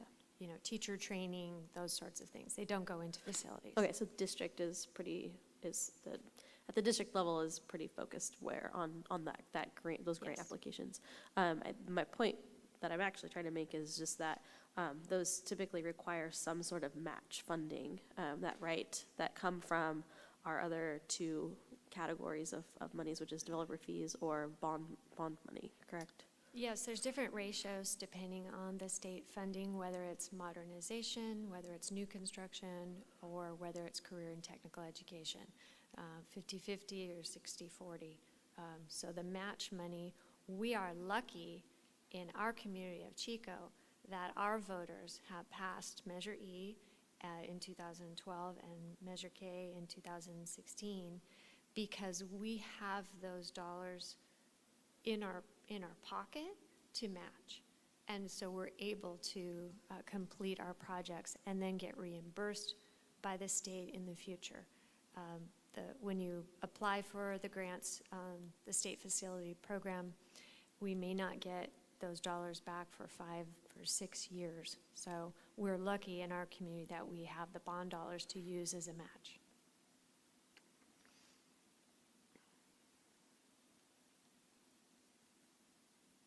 Are there any other questions for Julie? No? Okay, well, this is a public hearing. So I will open up the public hearing and ask for public comment at this time. And we do have one sign up, which is Katie Thomas. So we will start with Katie from Chico Builders Association. And Katie, I don't know if you were here at the beginning, but we have the 3-minute limit and the 30-second bell warning. Correct. Okay. Thank you. Your chairs are not very comfortable. I'm wondering if that's strategic. Good evening, board members. My name is Katie. We need that extra $104,000 so we can buy some better So ones. Julie can buy chairs. 109. My name is Katie Tom. I'm the executive director of the Chico Builders Association. Also want to start out and just thank you all for serving the students and the faculty and staff of Chico Unified. You've got a really tough job, and as I sat here tonight and witnessed it, I just want to say thank you for stepping up and serving our community. It's greatly appreciated. Chico Builders Association does not dispute the need for facility upgrades. We know. My kids were Rosedale Raccoons. They're 39 and 41. And that school was a wreck then, so I can't even imagine what it's like today. So we don't dispute the need for facility improvements. But the Education Code 17620 and Government Code 65995 govern Level 1 fees. Level 1 fees may be used for construction and/or reconstruction of school facilities to accommodate students generated because of new development. According to your consultant, who conducted your fee justification study, there's a current capacity to house an additional 935 students. It also states that projected enrollment will increase by 642 students, so you will still have ample capacity to accommodate those 642 students. I provided a letter to each of you earlier today with a graphic that finds that there's no correlation between development and enrollment. It is the opinion of the Chico Builders Association that Chico Unified cannot justify any fees because they are solely intended for impacts on facilities due to new development. And I also wanted to also, Matt, your question about the cost of families not being able to afford housing. Now, so you must know that anytime there's additional fees that are put on a developer, that's going to get passed on to the person that's making the purchase. And I'm about 95% certain of this statistic I'm going to give to you because I didn't come with the actual number tonight. But the National Association of Home Builders in May of 2023, for every additional $1,000 that's added to the cost of a home in Chico, 65 people can't afford it. So it's amazing that such a small amount that all of a sudden, I shouldn't say families, households, 65 households aren't able to purchase. And it's either 65 or 68. I'm erring on the side of the lower number. So it is a significant amount per family. And we do appreciate the fact that you only increased the fee last year by half. Those were unprecedented times as we were coming out of COVID and there were supply chain issues and cost of lumber was through the roof, which it still is very expensive. But that's not really the point we want to make tonight, is that we don't see that there's a nexus between that the students are coming out of new development and causing an impact to the facilities for Chico Unified. Thank you.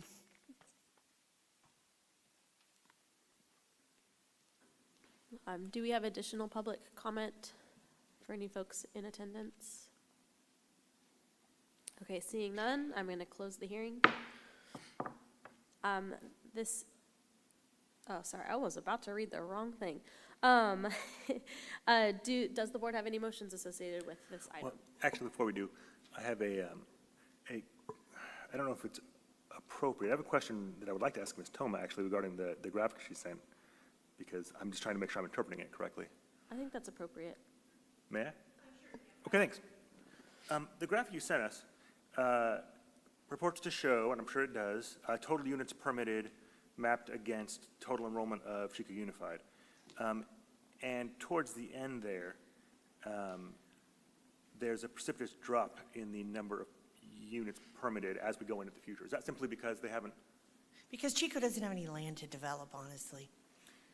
So you're projecting close to 0 new permits for development in 28, 29? Yes. That's what the city of Chico is projecting. Okay. Good to know. That's all. Thank you. I just want to make sure I was Reading this correctly. Yes. Okay. Any further questions? Or I also have opened it up for a motion. Is there an option to, rather than go to the full allowance that the state allows, to meet somewhere in the middle in this next round, or is that not a consideration? It's completely at the discretion of the board. Right, and that is what we did last year. Yeah, to clarify, that's what we did last year. We could always do it again. You know, you could always half again.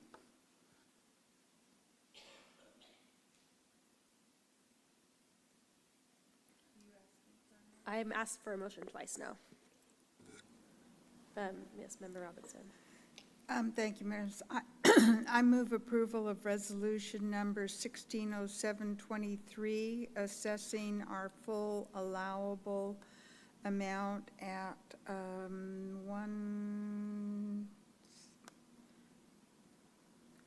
okay, get to the point where it does the scrolling down. You can just, yep, resolution number Huh? 1607-23, increasing level 1 fee. Right? Increasing the level 1 fee. Yes. I'll find the amount in a minute. I guess, I don't know if this would be a friendly amendment, but I like the idea of going halvesies again, or somewhere in the middle. Is that a friendly amendment? Or just a substitute motion? My intent is to capture the full allowable, considering our need and our students' needs, and what we've lost already last year. I don't consider it friendly. I'm advocating for the full amount because our need is so great. I'm going to second Member Robinson's motion to approve the full increase this year, or the remaining amount allowable, which just opens us up for discussion.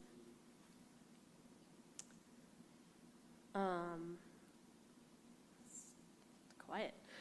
So my thinking is, while there are needs and our demographers have projected, I don't think it's an enrollment drop. It levels off, but it still is increasing. Plus, we still don't know the variable about TK. So we have been, in the last couple of years, well, the last few years, TK has been made an obligation for the district to fulfill. So that's increased classrooms that we need to fulfill there. Additionally, we have been informed that we have to provide facilities for the arts at the elementary school, which increases the need for specialized facilities that we don't necessarily currently have, on top of our extreme need for improved special education housing. And so I can no longer justify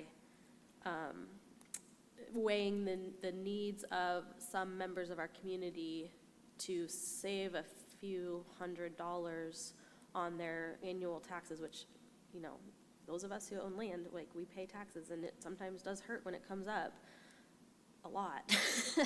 But I cannot justify weighing that against the needs of our students at this point anymore. And so I think that this last year has been a good experiment to see how these things go. I do think that we saw a really decent amount of new construction this last year. I also feel like, and maybe I'm wrong, and Katie can tell me I'm wrong because I won't hurt my feelings, that it may be slowing down, and we may not capture the same amount this next year that we've lost out on, even if we do increase it to the full amount. I think that we may have missed a bigger window at that. So going back to what I was trying to get at is that I think it's informative to have rode this out for a year and know that, you know, we've lost out on $109,000 that we will not recoup. Like, that's gone, it's done. And moving forward, if we are going to increase to the full amount, that we will start to see more of those fees come in, but we might see it at a lower rate if there's not as many permits being pulled. And our decision tonight has really no weight on that.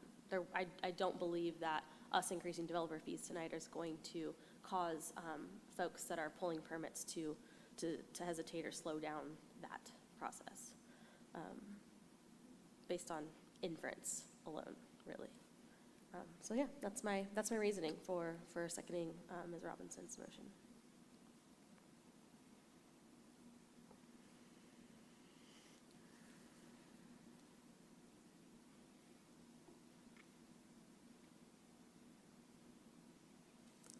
Well, I think we can just call for a vote.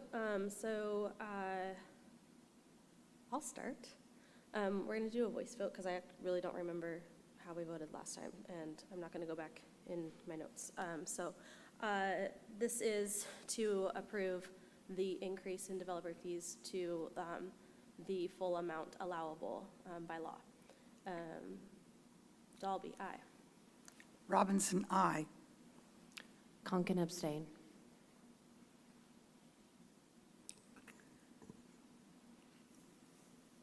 Sorry, this one is, I have not spoken yet just because I've been thinking really hard, not because I'm trying to give enough time for people to I step up, but appreciate I'm that. not about to be here till 11 o'clock. No, I appreciate that.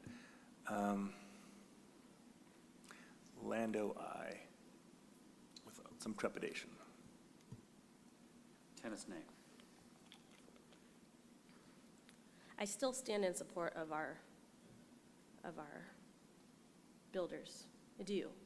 And they're going to be an important partner for us in the next year and beyond. And I hope that we can maintain an amicable, friendly relationship and know that even though I jumped right on it and approved it, it still hasn't been an easy thing to sit with me because of all the things we've talked about last year and this year. And I'm more directing this at Katie. But yeah, just wanted to say that out loud. Actually, now you're moving closer to her line of view. I just wanted to put that out there that this isn't in any attempt to hurt our local builders, but it is really meant to meet a need for a growing need for our students. So, thank you. It passes 3-1 and 1 abstain. You said no, right? Okay. Thank you. Julie, are you up again? Okay. 8.2.2 is a discussion action item for Charter Schools Measure K projects request. Thank you. Our charter school, our Measure K Charter School Committee has met again, and they have brought forward 2 projects. One at Nord Country School, they have metal ramps, entryways into their classroom buildings, and they have significant holes in them, so they are unsafe and need to be replaced. And they're going to be replacing them with concrete. And same place, same location, but with concrete. And then over at Wildflower, they purchased in the past some portable classroom buildings with Measure K dollars, and they want to refurbish them, new flooring and heating and air conditioning and some new windows. And so those projects are being brought forward tonight, and with the recommendation that the board approve them so that they can be completed over this summer. Any questions? No questions, only that I know both of these projects personally and have walked on or in them, and that they're good causes and much needed both. So I think it's a good idea.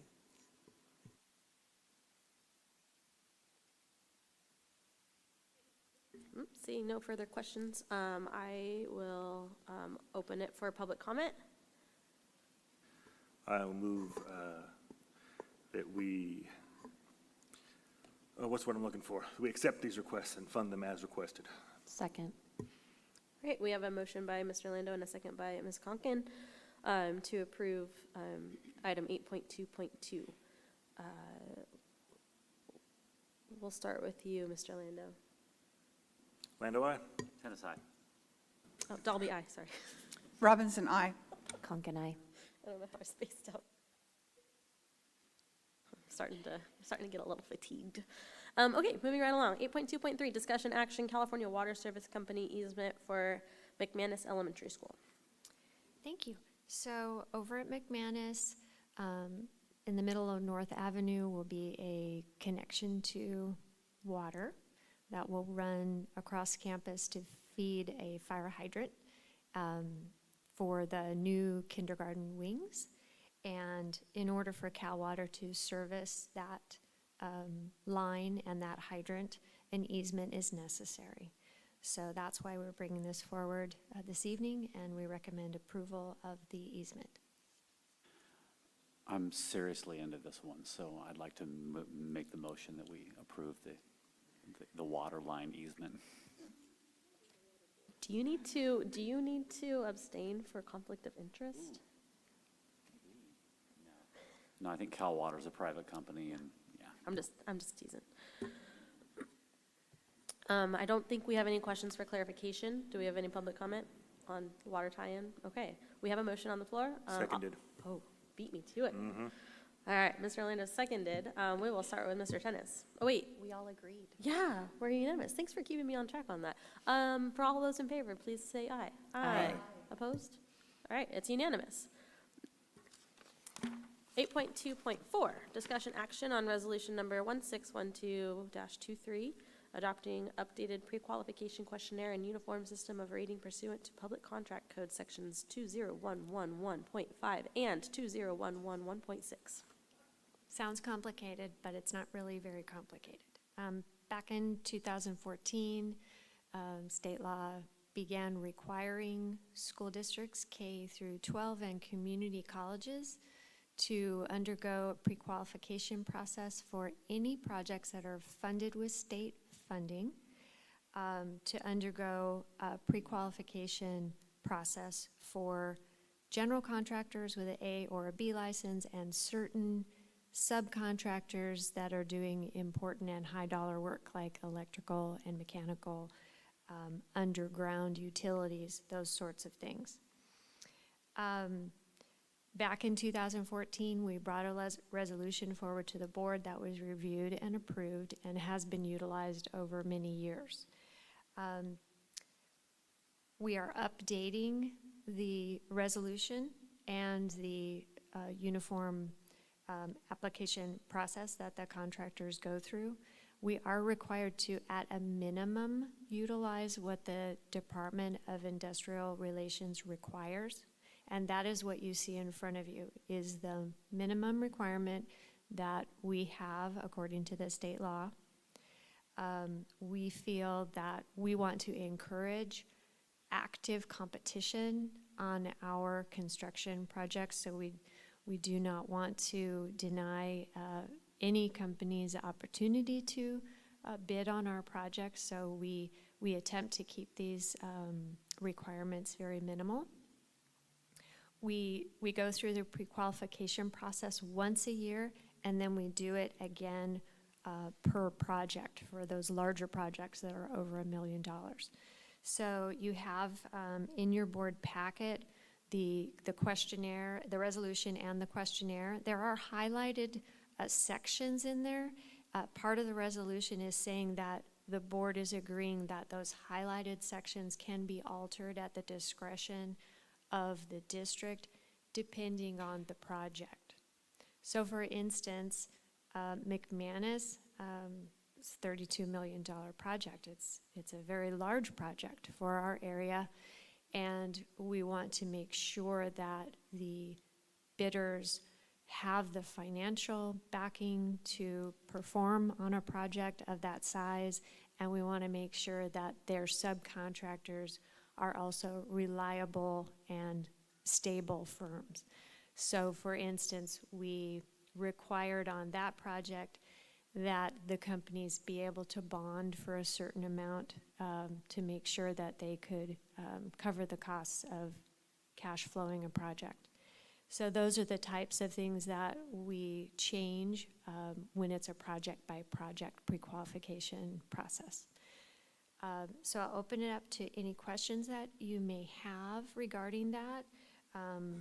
Again, it is a requirement by law that we do this qualification process. We've been doing it for many years, and this is just an update. Julie, recently there was another ruling, or half a ruling, on the leaseback issue. What we're doing here is making our position even more secure. Are we not?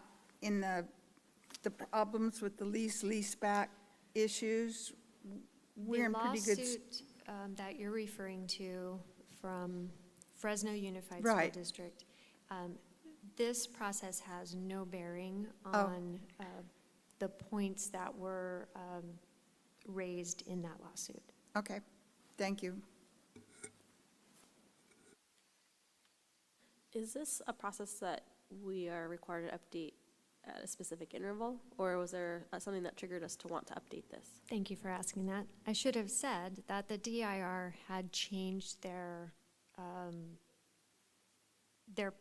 pre-qualification questionnaire, and that's why we are updating it.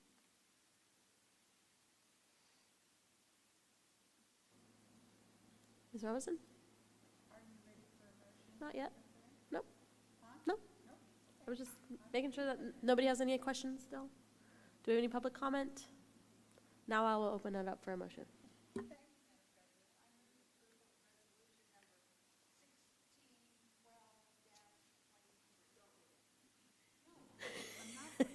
Don't read it. It's really long. Member Robinson has moved approval of resolution number 1612-23. Do we have a second? I'll second, actually. And we had a unanimous vote on the last item, so I will call for a voice vote. All those in favor? Aye. Aye. It passes unanimously. Thank you, Julie. Oh my gosh, are your legs getting tired? Are you tired of standing yet? Do you need a stool? All right, 8.2.5, discussion action resolution number 1609-23, change authorized signatories for the school facilities program. Thank you. So this resolution was required by the state funding program.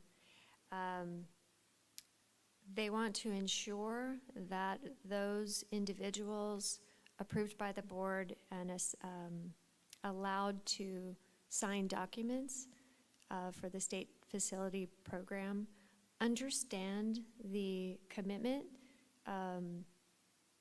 of the requirements of grants received by the district. I have a feeling that there was perhaps a lawsuit where someone signed a document and then said, oh, I didn't realize that I had to do those things that I signed. And so the state came out with new language. So this is the updated language, and since we were doing it, we took the opportunity to, in addition to Kelly Staley and Jacqueline Kruger and myself, we've added Cherise Bromley as a signatory for any documents for the school facility program. Any questions? So just for clarification, this is identifying Superintendent Staley, Jacqueline Kruger, and yourself as signers. And Cherise Bromley. And that was my follow-up question, because it's like in a separate section, and Cherise. Okay. The Jacqueline Kruger was on there previously, but her title was not updated. Got it. To Assistant Superintendent, so it's correcting that as well. Okay. Awesome. Thank you. Seeing no further questions, public comment? None? I'll open for a motion. So moved.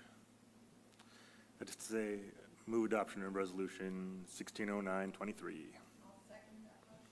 All right, it's, the motion is by Mr. Lando and seconded by Ms. Robinson. All those in favor? Aye. Aye. There's some kind of a large. Yeah, Cherise, you get to be a official Thank you signer. very Yeah, much. Thank you. All right, moving right along to 8.2.6, public hearing informational only to the 2023-24 original budget. Good evening, board. Wait, so the presentation, perfect. Alrighty, so this evening we are presenting the original budget for the 2023-24 school year.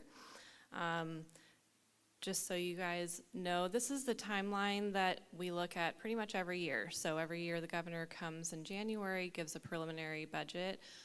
Normally we have tax deadline in April. That did not happen this year. So what we're running into is there are a lot of unknowns with the state budget with revenues.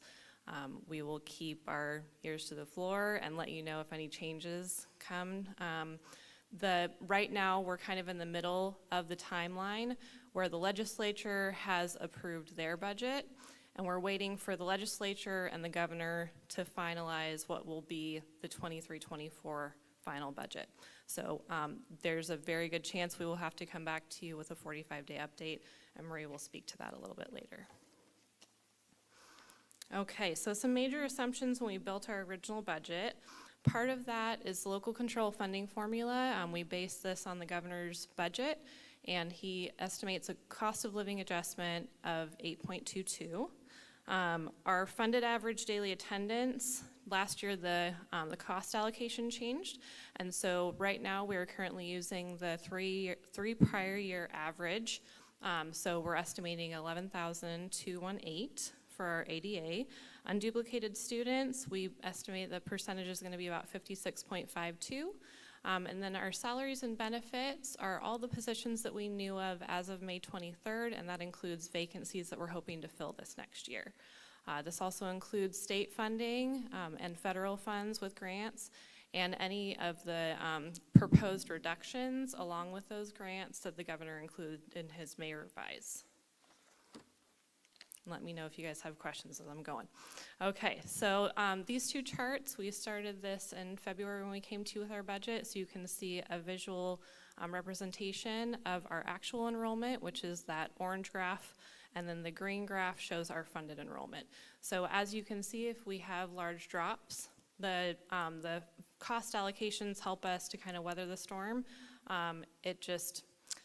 It slows down so we don't have to deal with funding cliff issues and everything. So as you can see, the 23-24 projection for our ADA for actuals is 11,218, but our funded, we're estimating it's going to be 11,581. So that comes to about $3.8 million. So we're very lucky that they changed that cost allocation last year, and we get to average our ADA. Okay.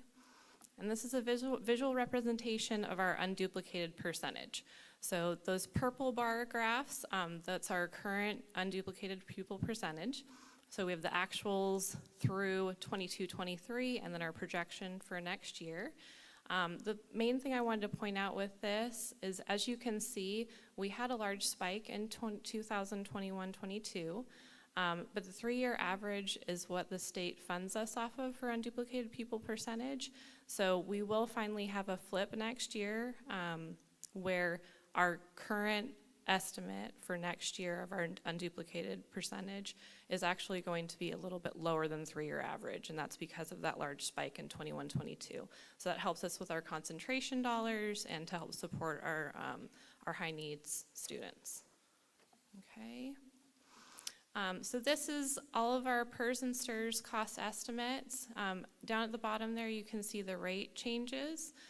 STIRS has it's leveled out, so they will not be having a change. That's the estimate right now for future years for STIRS. PERS changes a little bit, and as you can see, the percentage change from 22-23 to 23-24 is not that much. It's actually only 1.63 percentage change, but that costs us close to $1 million. So I just wanted to bring that to your attention. That way you understand when we're talking about PERS and STIRS volatility, small percentage changes that can mean large dollars. Okay, and then this chart you guys have seen before as well. This is just our list of our transfers in from other funds. That's about $3.7 million. Part of that is our RDA pass-through. That goes to our routine restricted maintenance account, which is our maintenance and operations, and that's the $3.7 million up there at the top. And then we have about $60,000 is our estimate for developer fee transfer, and that's 3% of our collected fees that we're estimating for next year. Contributions to restricted programs, the special ed contribution, we're estimating about $24.6 million right now. And then the routine restricted maintenance account, that's our 3% contribution of all general fund expenditures. Let me know if I'm going too fast, guys, or if you have questions. Okay. So the local control accountability plan, as Tina and Tim presented earlier. Yes, go ahead. Okay, I think I may have asked it and gotten this answer already, but again, I just noticed that this is contributions to restricted programs for special education. Is that 24 million and change? Correct. That's the encroachment amount. Yes, right. that is not Okay. the total budget for special ed. That is just our general fund contribution. So Thank it's above and beyond the state and federal dollars that we get. You're welcome. Okay, so these supplemental services, these were all listed in the LCAP when Tina and Tim spoke earlier. So this list supports just the unrestricted local control funding formula, supplemental and concentration dollars that we have. Okay. And then this is our COVID-19 relief funding. This next year, we're hoping to spend down the last of our COVID-19 relief funding grant monies. As you can see, we have about $10 million that we have left to spend. We will continue. We have some HVAC units, playground equipment that we've dealt with supply chain issues, and so we're still waiting for those to be delivered to us. And then continued supports like our counselors that were implemented as a part of the COVID-19 relief funding. Okay, so if there's no questions, I'm going to hand it over to Wayne.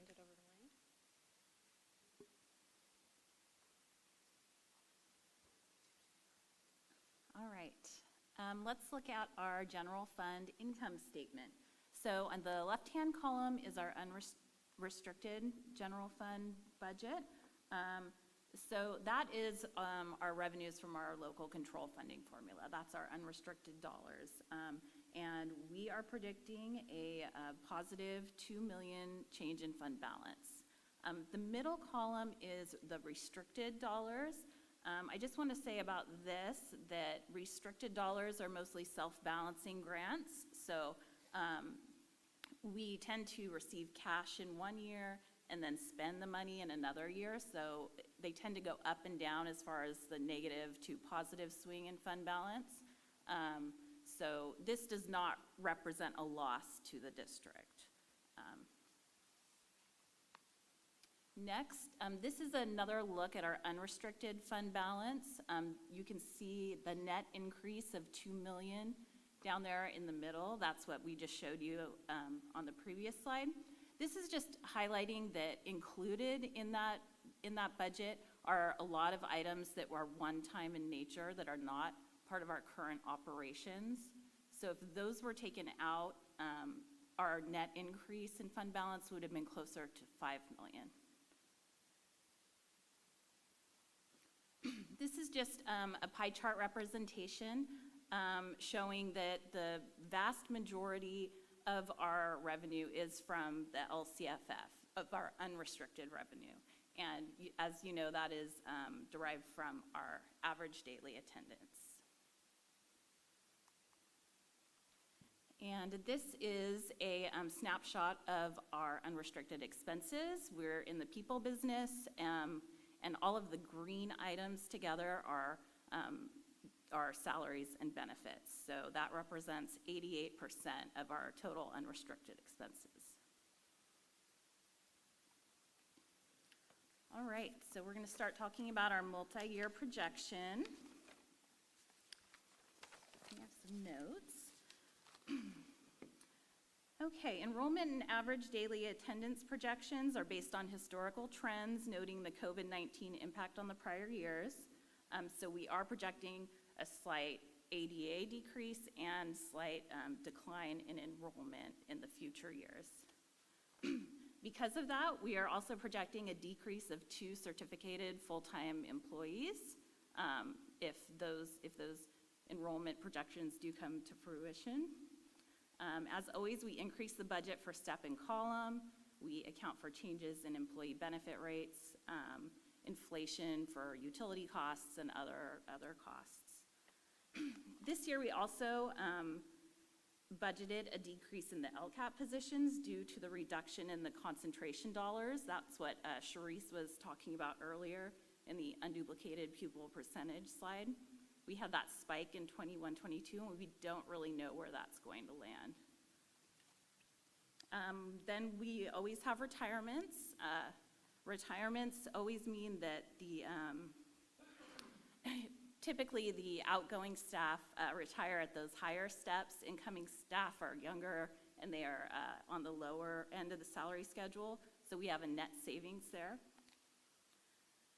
And COLA estimates from Department of Finance projections as of May revise are 3.94 and 3.29 for the next 2 years.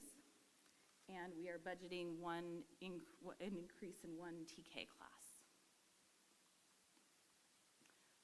So if you see here for our multi-year projection, we are estimating positive change in fund balance for the next 3 years, as well as for ending this year at a $5 million positive change in fund balance. And this is before any compensation increase.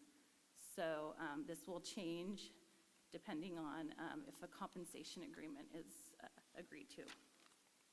Also down below in the components of fund balance, you'll see that our undesignated fund balance goes down next year. That's because Jacqueline brought to you those 3 things to commit for reserves. That's IT, transportation, and compensation.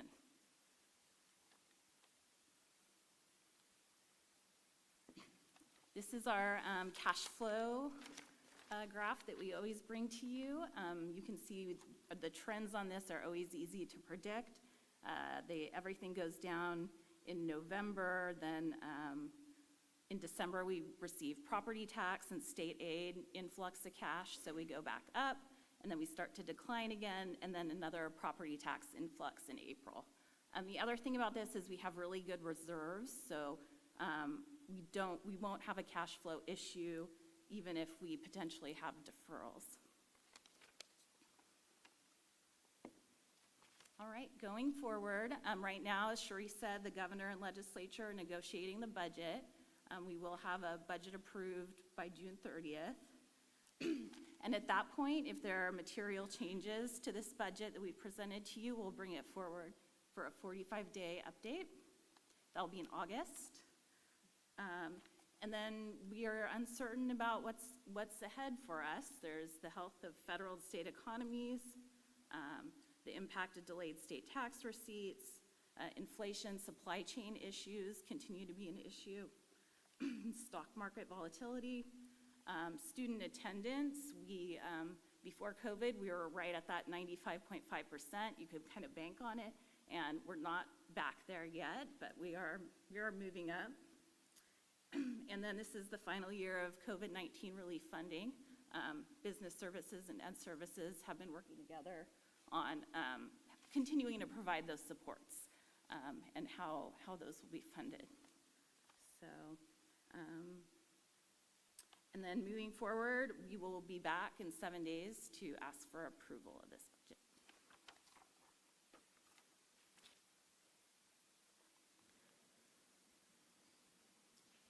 Questions? Well, I've been looking at the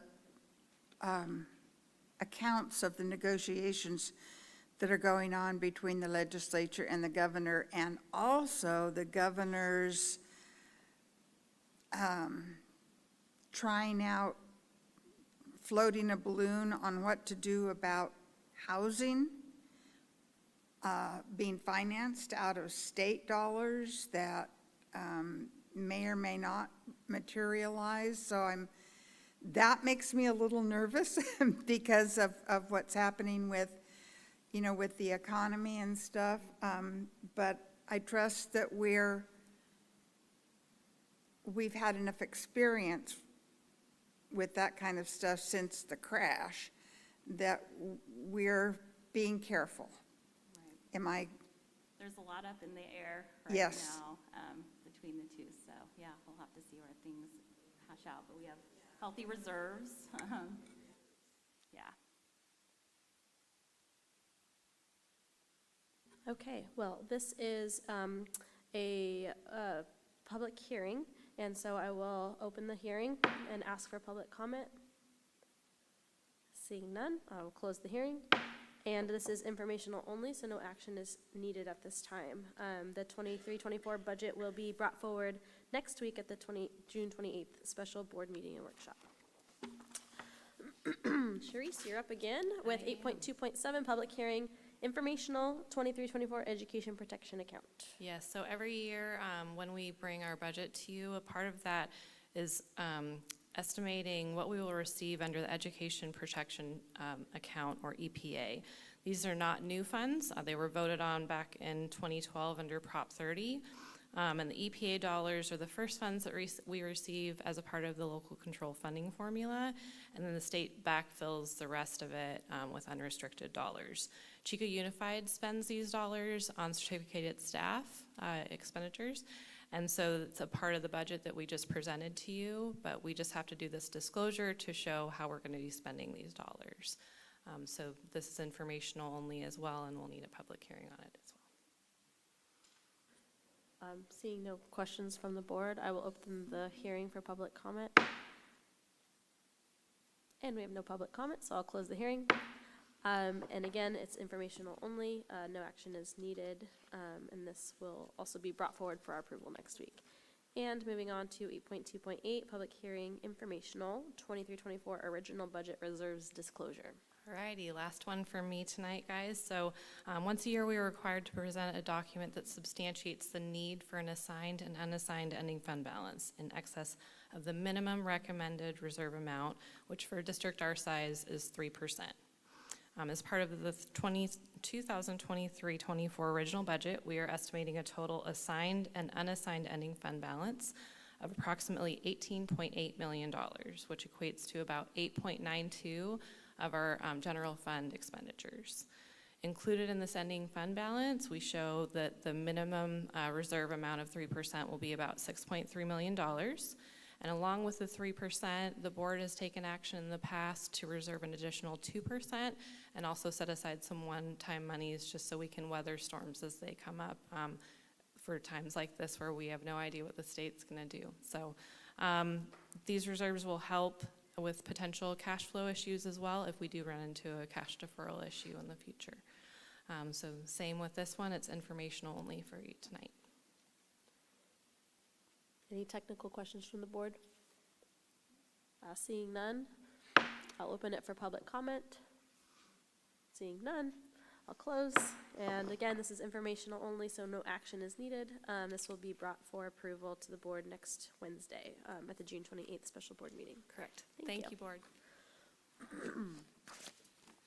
Cruising right along to 8.3, Human Resources. Our first item, excuse me, under Human Resources is 8.3.1, Discussion Action, Resolution Number 1610-23, to allow teachers with a multiple subject credential to teach a specific subject below grade 9. Okay, so I bring these resolutions to each year. The good news is 6 or 7 years ago, when we moved sixth graders up, we had all of those sixth grade teachers move into the junior high schools to cover those. We have not hired any multiple subject teachers to replace them over those years, and we're down to 6. So of the group here, you see only 6 of those teachers are multiple subject teaching single subject areas. The rest are fine arts, and I think there's a PE in there. And those we have all the time for elementary, and they're all multiple subjects. So I bring the resolution forward. We have to get board approval on that each year so they can teach single subjects. Any questions for clarification? Yes. Sorry, I'm just trying to find the text of the resolution again. One moment, please. Are these all teachers who are any of these teachers newly moving into different subjects that they weren't teaching before? 'Cause that's, No. I feel like, No. I feel like Not to my knowledge. one of them, and correct me if I'm Oh, wrong. fine arts. Yeah, we have new fine arts teachers this year. Doesn't Ryan Willard traditionally teach social studies?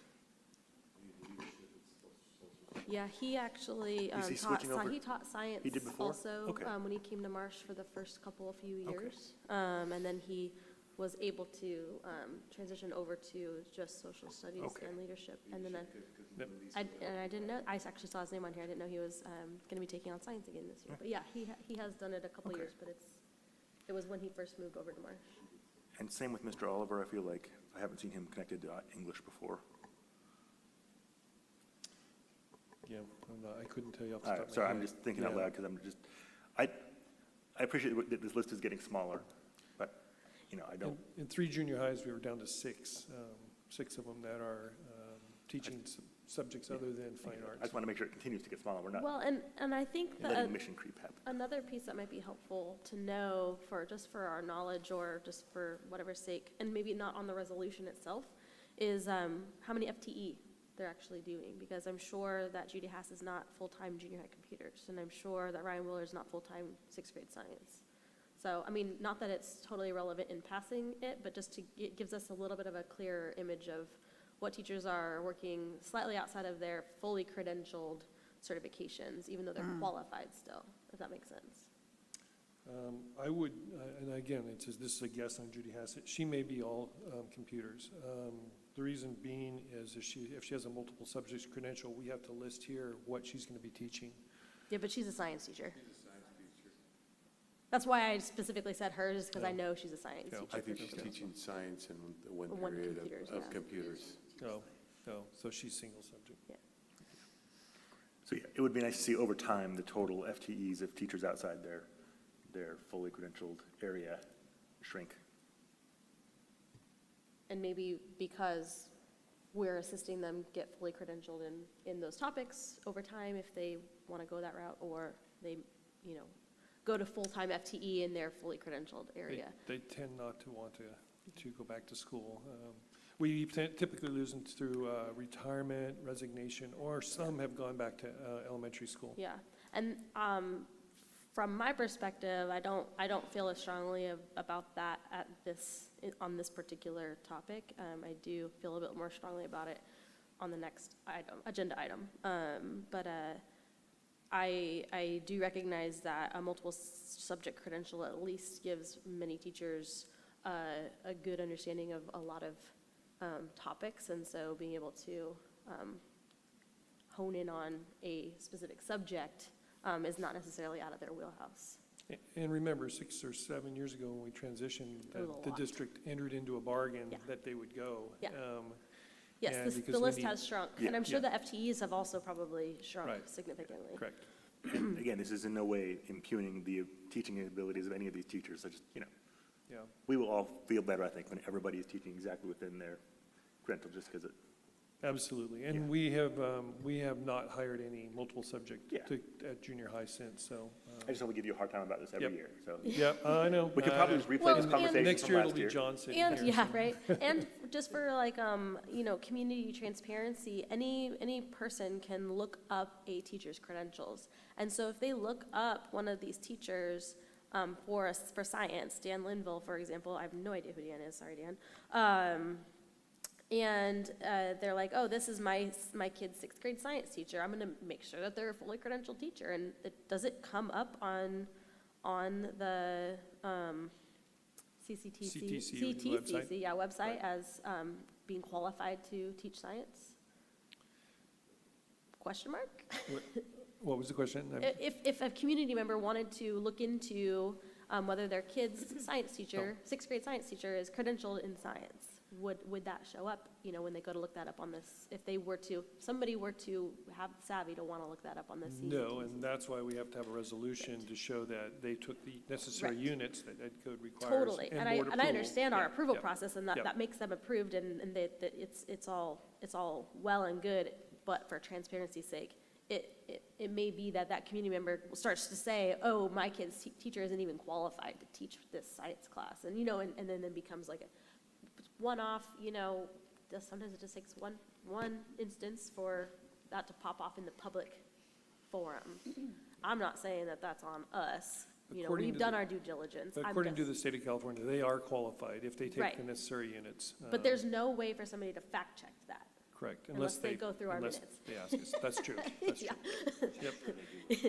Yeah. And a lot of this is like a lot more just context too, just to make sure that we're all kind of understanding what it is that we're saying is happening here. We're not just saying, yeah, just teach whatever. Okay, cool. Any other questions of clarification? Oh, that's funny. I did not. Okay, we're not in hearings anymore, so that's good. It's just kind of thrown off my flow. Public comment. Seeing none, I'll open it for a motion. I move approval of resolution, Yes. 1610-23. Let's not call it that, please. Scratch that from the minutes, please. 1610-23. Seconded. All right, we have a motion from Member Robinson and a second from Member Lando. We were unanimous last time? I just appreciate the lesson on credentialing that you two always provide. All right, assuming we were unanimous last time? We were. Yeah, with yeah, all we the were facilities, okay. Voice vote, all those in favor, please signify by saying aye. Aye. It's unanimous. We will move on to 8.3.2, discussion action, resolution number 1611-23, to allow a credentialed teacher to teach any single subject class based on an appropriate coursework. Oh, sorry, based on appropriate coursework. So this is the flip of that. This is at the secondary level where they have a single subject credential and they're teaching outside of their credential area, but they still have to have 18 hours of semester coursework or 9 graduate. So in this one, we're only down to 2. One is regular, Jason Alvester, who is a social science teacher, but also the football coach and teaches the sports conditioning class for his football team. And then there is the one lone health coursework that is being taught by Rob Bard. So, and I know you have concerns about that, but. Not necessarily concerns, I have just a couple questions. What's the FTE for Rob Bard? For health? Yes. I do not know that. Oh my gosh, Jim. Yeah. I'm sorry I was not prepared enough, and I have not had the time to look at this until earlier today, and it was not enough time to send Yeah, I'd have to look that up. With the block schedule and everything, it's, the change in schedules, it just depends, and it could change between when the schedule was made and when enrollment, happens at the beginning of the year. Is this new for Rob? For us? I believe it is for Okay. him. I So- don't recognize his name. Okay, so the Yeah. other question, sorry for the chuckle, I'm like getting a little antsy here. The other question I have is the wording is that the following teachers are holders of a valid teaching credential and have completed 18 semester hours of coursework or 9 semester hours of upper division or graduate coursework in a single subject. And so that doesn't tell me if Rob Bard has that much coursework in health. No, he'd have to have 18 hours in health, undergraduate, or 9 hours of postgraduate in health. Okay. He has to have it in the area that he's going to be assigned to. Okay, because that's not clarified in the resolution. It says in a single subject, not in the single subject they will be teaching. Well, because it could be, okay, that, yeah. Fair. It could be, because there's usually multiple different areas, so it has to be in the subject that they're being assigned to. Okay. Yep, that's Ed Code. And we have to report that to CTC also. Okay. I'm just going to state for the record that I am not in support of teachers not teaching, teachers maintaining status in a subject, in health for a long period of time under this. I get first time, it sounds like first time teacher, but if Mr. Bard was going to be staying on with Chico Unified and continue teaching, maybe it's 0.5 FTE, maybe it's 0.8 FTE, who knows about health right now, that I would love to explore the concept of encouraging strongly that if he wanted to be retained for health, that we would support him getting his health credential. Health is a little bit different. PE has its own standards and it is rigorous in its own ways, but I'm much more comfortable with Mr. Alvester teaching PE as already, a coach and in athletics anyway. Health has its own set of challenges in teaching that are highly sensitive, teaching some highly sensitive topics that I feel like it would be worthwhile to invest in full credentialing for that position. If we can't find a fully credentialed health teacher to teach health, that we could support a teacher to obtain those credentials. I understand that when you have a class that fluctuates, freshman, sophomore class that fluctuates anywhere between 400 and 500 students, the number of sections aren't typically equal to FTEs, so you typically have at least 2 health teachers at both high schools, and then you have an extra class or 2 or maybe 3 in the block schedule. So you don't have consistency there as far as knowing from year to year how many periods you're going to need of health. So you have to have an overflow, and typically people are not going to go for an overflow where it's inconsistent. So we have to depend. This is our way to depend. To meet the needs, because it is a required subject for graduation. So it's just the only way we can meet that need. The principal, Doug Williams, has texted me back, and he believes 1 at the most 2 sections he'll be teaching next year of health. And there's another health teacher as well. Yeah. And obviously the other one would be credentialed in health, otherwise they'd be on this list. Mm-hmm. If you break that off, you're not going to hire a health teacher for 1 or 2 classes, and then you still have to get those kids through that health class. Yeah. But if we could. No. Yeah, I'm going to just support Member Dalby's concern about the health as the subject that really needs someone who has the depth and the bandwidth. I mean, we went through this 4 years ago when we were looking at the health curriculum, and it's not an easy curriculum to cover, and if you don't have Do our science teachers still teach it at the middle school level? The health curriculum? Yes. 7th grade. I mean, it's to that standard. Like in the middle school is our science teachers teach the health curriculum because Yeah. you're qualified to teach health at the middle school level, really. And we still went through extra training. Yeah, But sorry. I Sorry support. for interrupting you. No, Just that's okay, adding but that. I support your concern after what we went through with the curriculum and what health book we were going to use at the secondary level. I agree with what Member Dalby said. So I think, if I'm understanding what kind of this suggestion is, that since we know we have this fluctuation, it would be worth exploring if someone at the secondary level at each site was interested in going back to school, if anybody is, and we could help with that, then we would know, hey, if there is overflow in a given year, this is who we turn to. I would tell you that I would be interested in obtaining my health credential, because it wouldn't be that much more work for me, just test fees and preparation probably, and maybe a course, personally. So I wouldn't write off that nobody wants to go back to school. I mean, once you have a single subject credential, it's not a whole lot more to obtain a second credential if you already have related coursework. And so what I'm like trying to convey is that it's not a hard no.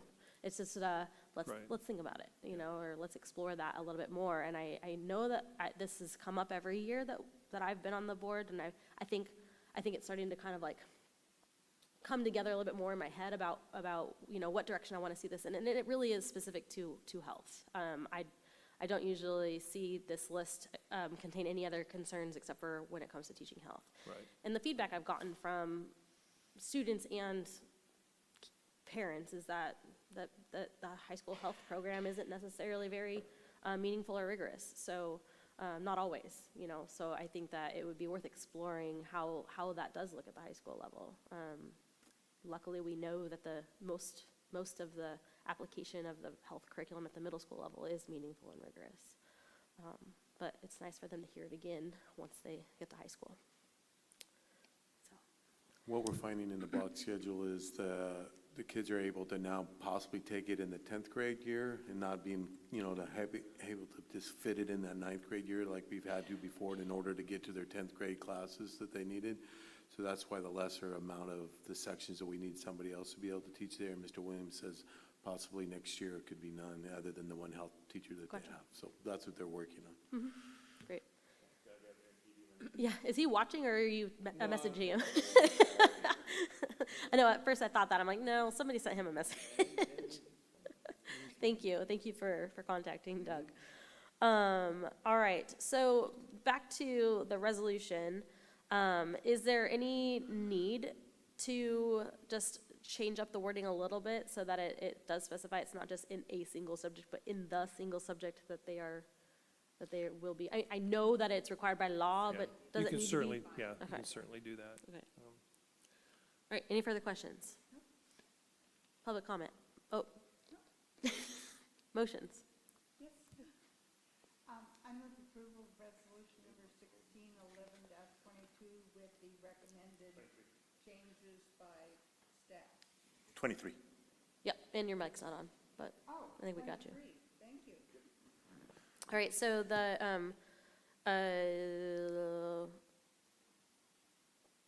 I actually didn't hear the second half of what you said. Did you say with those, I said with the those? recommended changes Okay, by thank you. staff to that Okay, language. thank you, okay. It's a concern for me. Great, do we have a second? Sure. The changes in language don't actually matter to me, but Okay. I want to get this one done. So, yes, seconded. All right, we have a motion and a second. You got it? Do I have to repeat who it was? Okay, thanks. All those in favor? Aye. It's unanimous. Okay, so I changed it to blah, blah, blah, or graduate coursework in the single subject they will be assigned to. Thank you. Oh, that's a blank page. That's not where we're at today. 8.3.3, discussion action declaration of need for fully qualified educators. Okay, so this is required also by the CTC, Commission on Teacher Credentialing. When we have teachers that go out in the middle of the year and they become long-term subs, we have to give an estimate and we have to apply for long-term sub-credential, emergency credentials. We may hit the number exactly, we may be way off, and so these are estimates that we put in each year because inevitably we have teachers that are out somewhere in the district. So this is just something that we have to file each summer for the upcoming year to make a plan for any potential teachers being out.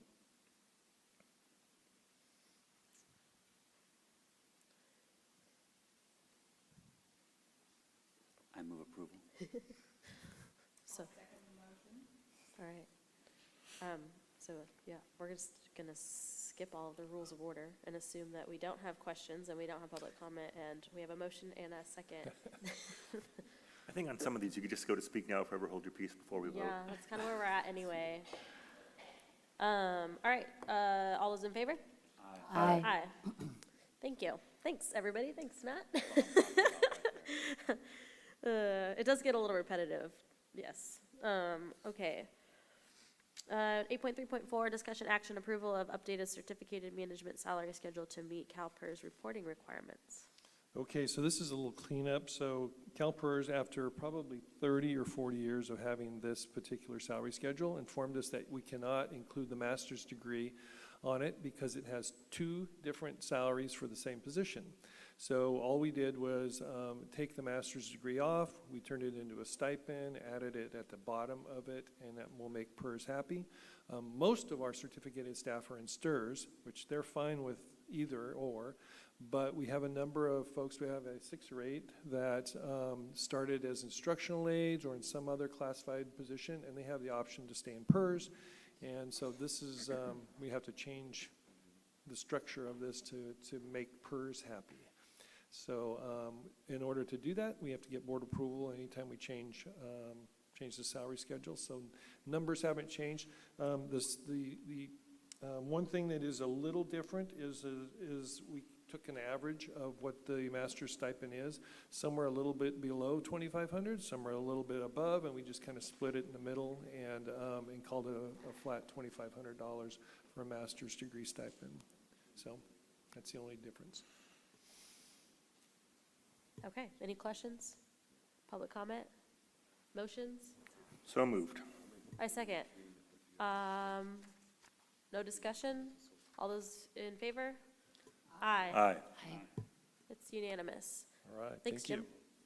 All right, moving on to 8.4, board. 8.4.1, informational first reading of revised, updated new board policies. Ms. Daly. So as you can tell, there are many new board policies, actually not new, but revised board policies that are coming forward.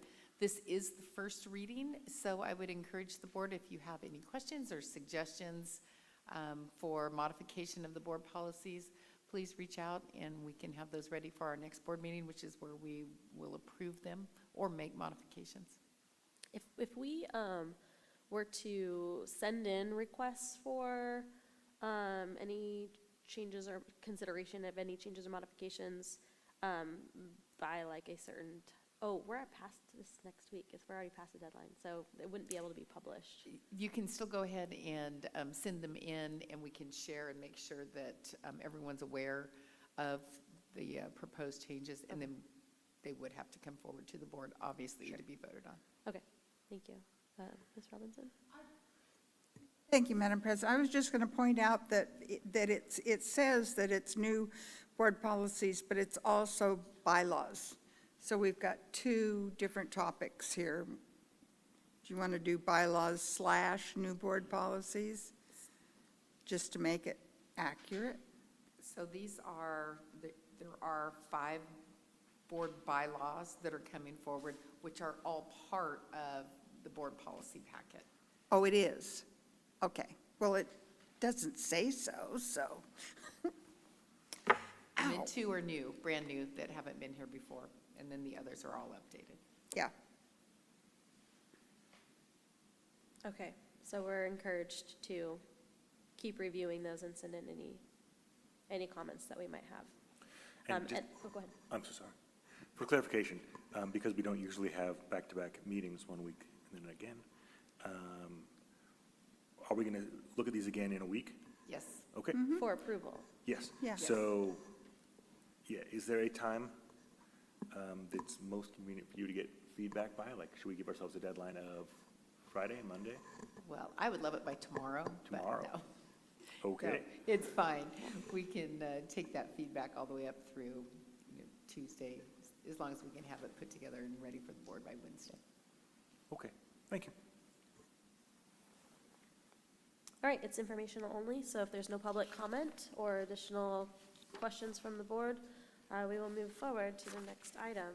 8.4.2, discussion action, Chico Unified School District Governance Handbook for 23-24 school year. So there's several items on here that are here, so that the board, if you want to talk about them tonight or take some action on them tonight, you can. Really, they're here as a reminder. Typically, we would do these in July. We do not have a July meeting, so we'll be considering these items next week, a week from tonight. And really just a reminder for the board to look at the board governance handbook, and as we go through these, you'll see a common theme here.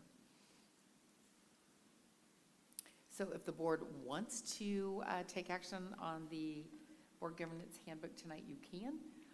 It really was here to serve and is attached as a reminder that we do need to approve that next week. Is anybody, I mean, it is on here as discussion action, so yes. Well, I was gonna finish what I was saying, asking. I wanted to take action, and just to mention that I did kind of review what's in the new board bylaws to compare them to what we have in our governance handbook, because there is some interaction or interplay, and I didn't see a problem within them, so I'm comfortable acting now. Gotcha. That's what my question was gonna be, is if there's any particular feelings about wanting to take the next week to review the handbook and bring it forward next week, or if anybody feels particularly ready to just take action now, we could go either way. Pleasure of the board. I'm just trying to gauge. I'm not getting anything. I'd like to wait. Okay, I think that's great, and I think that I wanted to kind of just allow for that so that we can kind of all say, look each other in the eye, say, okay, maybe we want to take an extra week, because I was reviewing the LCAP and the budget, and I didn't really take the time to go through the handbook too, so especially this being your first time, being able to go through the handbook and see if there's any updates that you would like to suggest. I'm happy to table it to the next meeting. It's unanimous. Do we want to take a official vote on it? Do we need to? I mean, we don't have to take action. Okay, we don't have to take action. And I'm totally in the same boat. I would like to take the extra week to think a little more about what to do with this particular document. Yeah, thank you. Okay, so moving on to, are we good, staff, on that? Okay. Moving on to 8.4.3, discussion action proposed 23-24 board workshop calendar, topics, liaisons, and board member assignments. This does end up being a fun, hefty, bit of a dialogue discussion. And so I'm sure that I'm not ready to jump fully in on determining every single workshop for next year.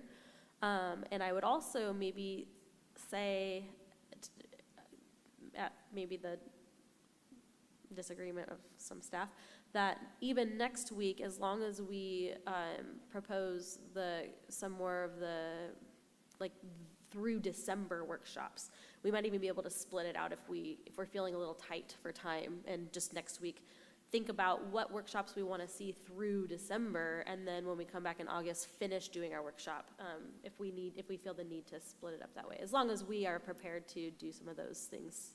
And you hit the nail on the head. This one is important that we do get done next week, just so staff can start preparing for board workshops. When we come back in August, we hit the road running. We have one board meeting, and then the next one is a board workshop. So we need to know what that is so that we can prepare for that. Yeah, so I don't feel prepared to address even what we want to hear at the September workshop right now, personally. So I say we do the same and table for next week, and come prepared at least with what our priorities would be for the workshops through December, if not all the way through the year. I don't have confidence in myself to be able to put. And again, the intent here was exactly the same. Get this in front of the board so you are aware of it. This is something that we're, need to do next week, and just give the board the opportunity to look at the items that are there. By all means, feel free. There's still time to send us additional items that you would like to see as a workshop if they're not already listed. Okay. Ms. Robinson? Thank you, Madam President. I have a question of staff. I can't remember if going over the test results, Tim, is it automatically assigned for September? That's Is it true. a workshop? It's usually a special board meeting. like in December, It's a right? workshop, and typically we've done it in November. November We've done it 1st. where? November, end of October November. is when We the data changed it comes up in. this year per the board wishes, and we did all the dashboard data at the beginning of February. But traditionally, we've done a November CASP score, so it's the academic data. Okay. And we only have one meeting in December. Okay. Thank you, Tim. Yeah, I just, that's of special interest to all of us, I think. And so I was just asking if it's set, or do we have to do something tonight? So it sounds like we're good. I think we're good, yeah. And I agree with you. I'm not ready either. I had the worksheet and the what months we had available, and I did not get to it either. I looked at this, but now I'm not remembering, I need to open it up again. Do we know which months are the months that we are looking to Yes. fill? On that document that was attached? Yeah, it's on the document It's there. on the The dates are document. listed, and then the ones are already filled in that usually are typically the standing ones. Yeah. I just didn't see it when I opened it up earlier. Okay, I believe you, thank you. It's a blue and white form. Okay. All right, so unless there's any strong opposition, we're gonna do the same and move that to next meeting and take it from there. The next item is So the next item, is the board adopted goals and expectations. This one really we should not do until next week when the board adopts the LCAP. The LCAP is our guiding document and our goals. Yeah. But again, just a reminder that at that next meeting, we would be also adopting the board goals. Okay, thank you. Right. And then 8.4.5, and it is really helpful to like see it already in the agenda packet, so that we just know it's gonna come back around pretty similarly next week. Very quickly. To help prepare better. Chico Unified School District Board self-evaluation. We can push this to next week too, but I do wanna consider moving our self-evaluation to December, instead of having it in August. Or next week, for a couple reasons. One, because I think it would be better to capture board members on our year by year, so not by the fiscal year for the school, but by our term year. So I think it's appropriate to self-evaluate after we've had a full year, and then after we've had 2 full years and 3 full years. And so I would like to push that consider next meeting, I would like to consider pushing that to December, and then maybe also think on, if we want to, later on, not next week, but maybe just bring it back around to address any types of revisions to the approach on how we do our board self-evaluation.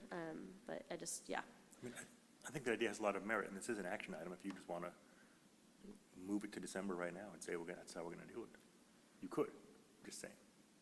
True. Well, we can wait and think about it too.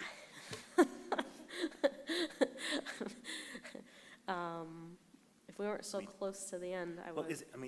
I'm so sorry. No, you're good. No, Is please. anybody like terribly opposed to the idea of what she's talking about? It seems right, Yeah, seems reasonable. So my motion would be to move our board self-evaluation to be completed in December, and to bring back at some future point, well in advance of that evaluation, some potential, what's the word I'm looking for? Suggestions for changes to the way we do our self-evaluation. I have ideas that I want to kind of play with a little bit. If we don't get your ideas, I love what you're saying. I mean, I love where you're going with this. If we do, because the board self-evaluation has always taken a cycle of 2 meetings. Right. 2, Yes. 4? It would be early in the school year. It would be like, I'm shooting for working on it, through the summer and having something to maybe bring forward to agendize a discussion on how we do the self-evaluation. Exactly. Yeah, so what I'm saying is that aside, that's kind of a non-issue right now. I'm asking that we just move to do our self-evaluation in December.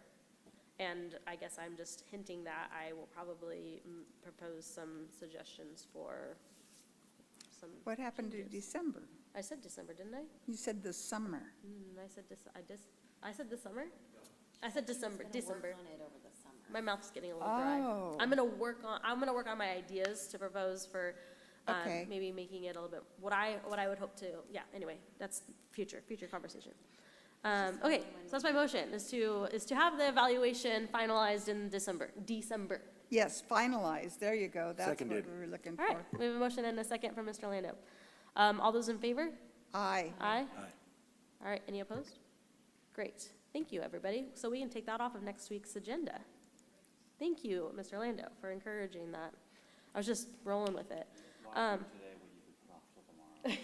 That's my motto every day. That's why I still have dishes in my sink. Number 9 is items from the floor. Do we have additional public comment for items from the floor? You stay in your seat. Just kidding. I'm just kidding. Number 10, board member request to agendize items. Yes, please. Mr. Lando. Thanks. First of all, do you want to put something on the agenda for, say, August about how we conduct our self-evaluation, just to have it on there so we don't forget about it? I won't forget about it. Okay. I'm not ready. And that shirt, you're turning more and more into Kaiser every day. Secondly, after our last CSBA meeting, conference, I came back excited about an idea that I learned they called it rounding, basically doing community rounds. And it never really went anywhere. And especially after the last couple of meetings where we've had a lot of feedback and kind of a feeling of, I don't know, from my point of view at least, that a lot of people are only getting feedback from certain segments of the population, and I'm definitely falling into that category as well. I would like to agendize for our August meeting a discussion about how that rounding procedure is done and how we could possibly implement something like it to get the board members out to hear from diverse members of the community and get input and feedback directly from a wider group of citizens and parents. Discussion action? I have a question.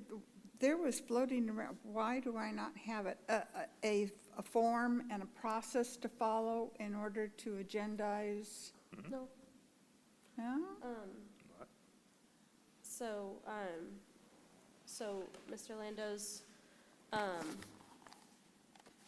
request to agendize is a discussion. Discussion Board action. Yes. member No, request. No. No? No. Okay. So I did add that, Tom, because you had mentioned that earlier. So if you look on the topics for board workshop consideration, I did put that on there, parent workshops and topic-specific informational nights. I didn't call it rounding because I didn't have the appropriate. As long as that opens us to safely and Brown compliantly have a discussion about doing that, that's fine with me. Yeah, I listed it as a potential, board would need to decide on that, but Okay. a potential board workshop to talk about how to do that. I just want to make sure it's clear enough on the agenda that if any of our public wants to come in and talk about how we could do that, they would recognize that on the agenda, say, oh, that's the meeting I want to come and tell them how to get my input. Yeah, we'll need to clarify that on the title then. for Given sure. that, I am happy to withdraw the motion. Okay, I didn't understand, I didn't completely follow that exchange, but that's okay. So I think, it's good to clarify, I think that what I heard was something like how we can get better, different types of parent feedback is already going to be on the list next week for a workshop topic. So we don't need to agendize it separately, because since it's on the agenda for next week, we'll Right. be able to have a discussion about how to do that regardless of whether it ends up being a workshop or not. Gotcha. I have a question for following Brown Act rules. Would Mr. Lando be able to forward the board more information about rounding or send that to you all to send it to us so that I understand a little bit more about it? Send it to me, Yeah, I will. and I can share information as part of an agenda item. Okay, I think basically all I have is a brochure and my notes, and I'm happy to send any of those that are great. Maybe you can legible like, on. yeah, if you could just round up a couple resources. Absolutely, and will send do. them to yeah. send And it. if it was part of CSBA, then everybody should have access to that from the agenda, correct? Yeah, absolutely. But I'll find it regardless. Good. Thank you for that. All right, I have an item to propose. So I would like to propose a discussion action item for the June 28th meeting next week to adopt a streamlined process for board members to request agenda items to be made in advance and submitted by the same deadline that staff has, by using a board-approved form. The form would guide board members to identify the type of item, the timing or urgency, so when you would want that item to be placed on an agenda, what LCAP goal the item's related to, some rationale, and how the topic or item addresses those identified LCAP goals. So a one-page form, so that we can submit that and have it published so that it provides a better opportunity for the public to provide public comment. I feel like our agendizing process is still a little shaky, and I'm not sure is Brown Act compliant truly. And so my intent is to streamline the process and get us on the same timeline for agendizing and providing rationale for our item, utilizing a common form, and submit that to staff to be included in the agenda packet under the board member request to agendize item. So we would be listed as like 10.1, Dalby request to item as discussion action, and my form that I submit would actually be attached to that for all of us to review before the Are you the putting agenda. that in the form of a motion? That's my, yes, that's my I'll second your request. motion. My first reaction is that sounds like a more cumbersome way of getting an item agendized. Would this be required? Yes. Because what if I came up with something in a meeting where I decided that I wanted to, propose an item for a future agenda? I think that it would be very beneficial to be able to put that into a rationale and submit it to staff to be published with the next agenda. Staff will decide, or you will decide? No, staff doesn't decide. You would decide. I wouldn't decide. Who would decide? You would submit it. And it would automatically be elevated to an agenda item? Yeah. Yeah, and there's more nuances to it, that if we approve to agendize this, that we can address those things and flesh those concerns and questions out. And you can always vote no, too. So I now wouldn't or be able later. to say, hey, we need to have a discussion about this thing that came up tonight, and say, I think this should be on the future agenda It would soon. provide yeah. But then I would not do that. Instead, I would fill out a form that would then come to us. Well, and then we would vote on that, my findings, and then you would decide on putting it on a future agenda. Yeah. That does not streamline Without trying to get more into what we should be discussing if this is approved, it would allow more for staff discussion and being able to fact find before just putting it right onto a future agenda. So really, it's to help us follow our Brown Act rules a little bit more succinctly, because we end up with this discussion time, which I think is violating Brown Act rules. There's nothing streamlined about what you're describing. In fact, it's the opposite of streamlining. Okay. I mean, That's you're fine. So we have a motion and a proposing second. more regulation. And, I'm not done commenting. No, on- because we're not up for discussion, because it's not allowed, discussion is not allowed under this item right now, because it has not been allowed to have public comment provided. Yeah, it's just whether you're going to agendize Yep, it. exactly. You can decide whether you're going to agendize So it or everybody not can- take an action on the item. Right, so everybody can vote now, we're not in discussion. You can discuss next time if three of us vote to put this on next week's agenda, you can vote This to is just a way discuss to this keep now. people from putting things on an agenda. And okay, Dalby, aye. Robinson, aye. It's just to put it on the agenda for next week. It can always be voted no in the future. This isn't to approve the process right now. I would like to actually propose Aye. the process.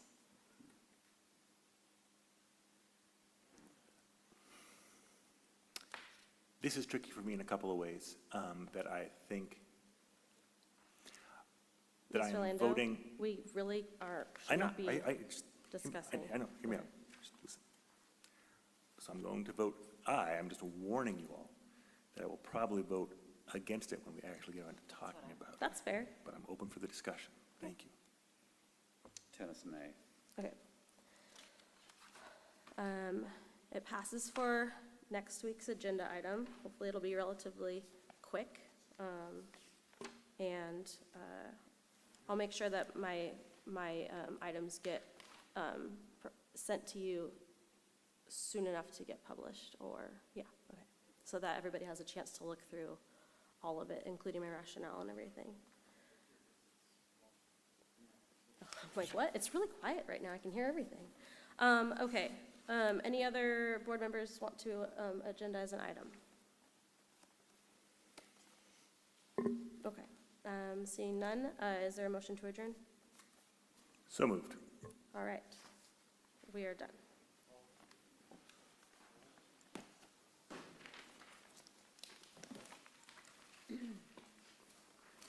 Sorry about that. There was no identification.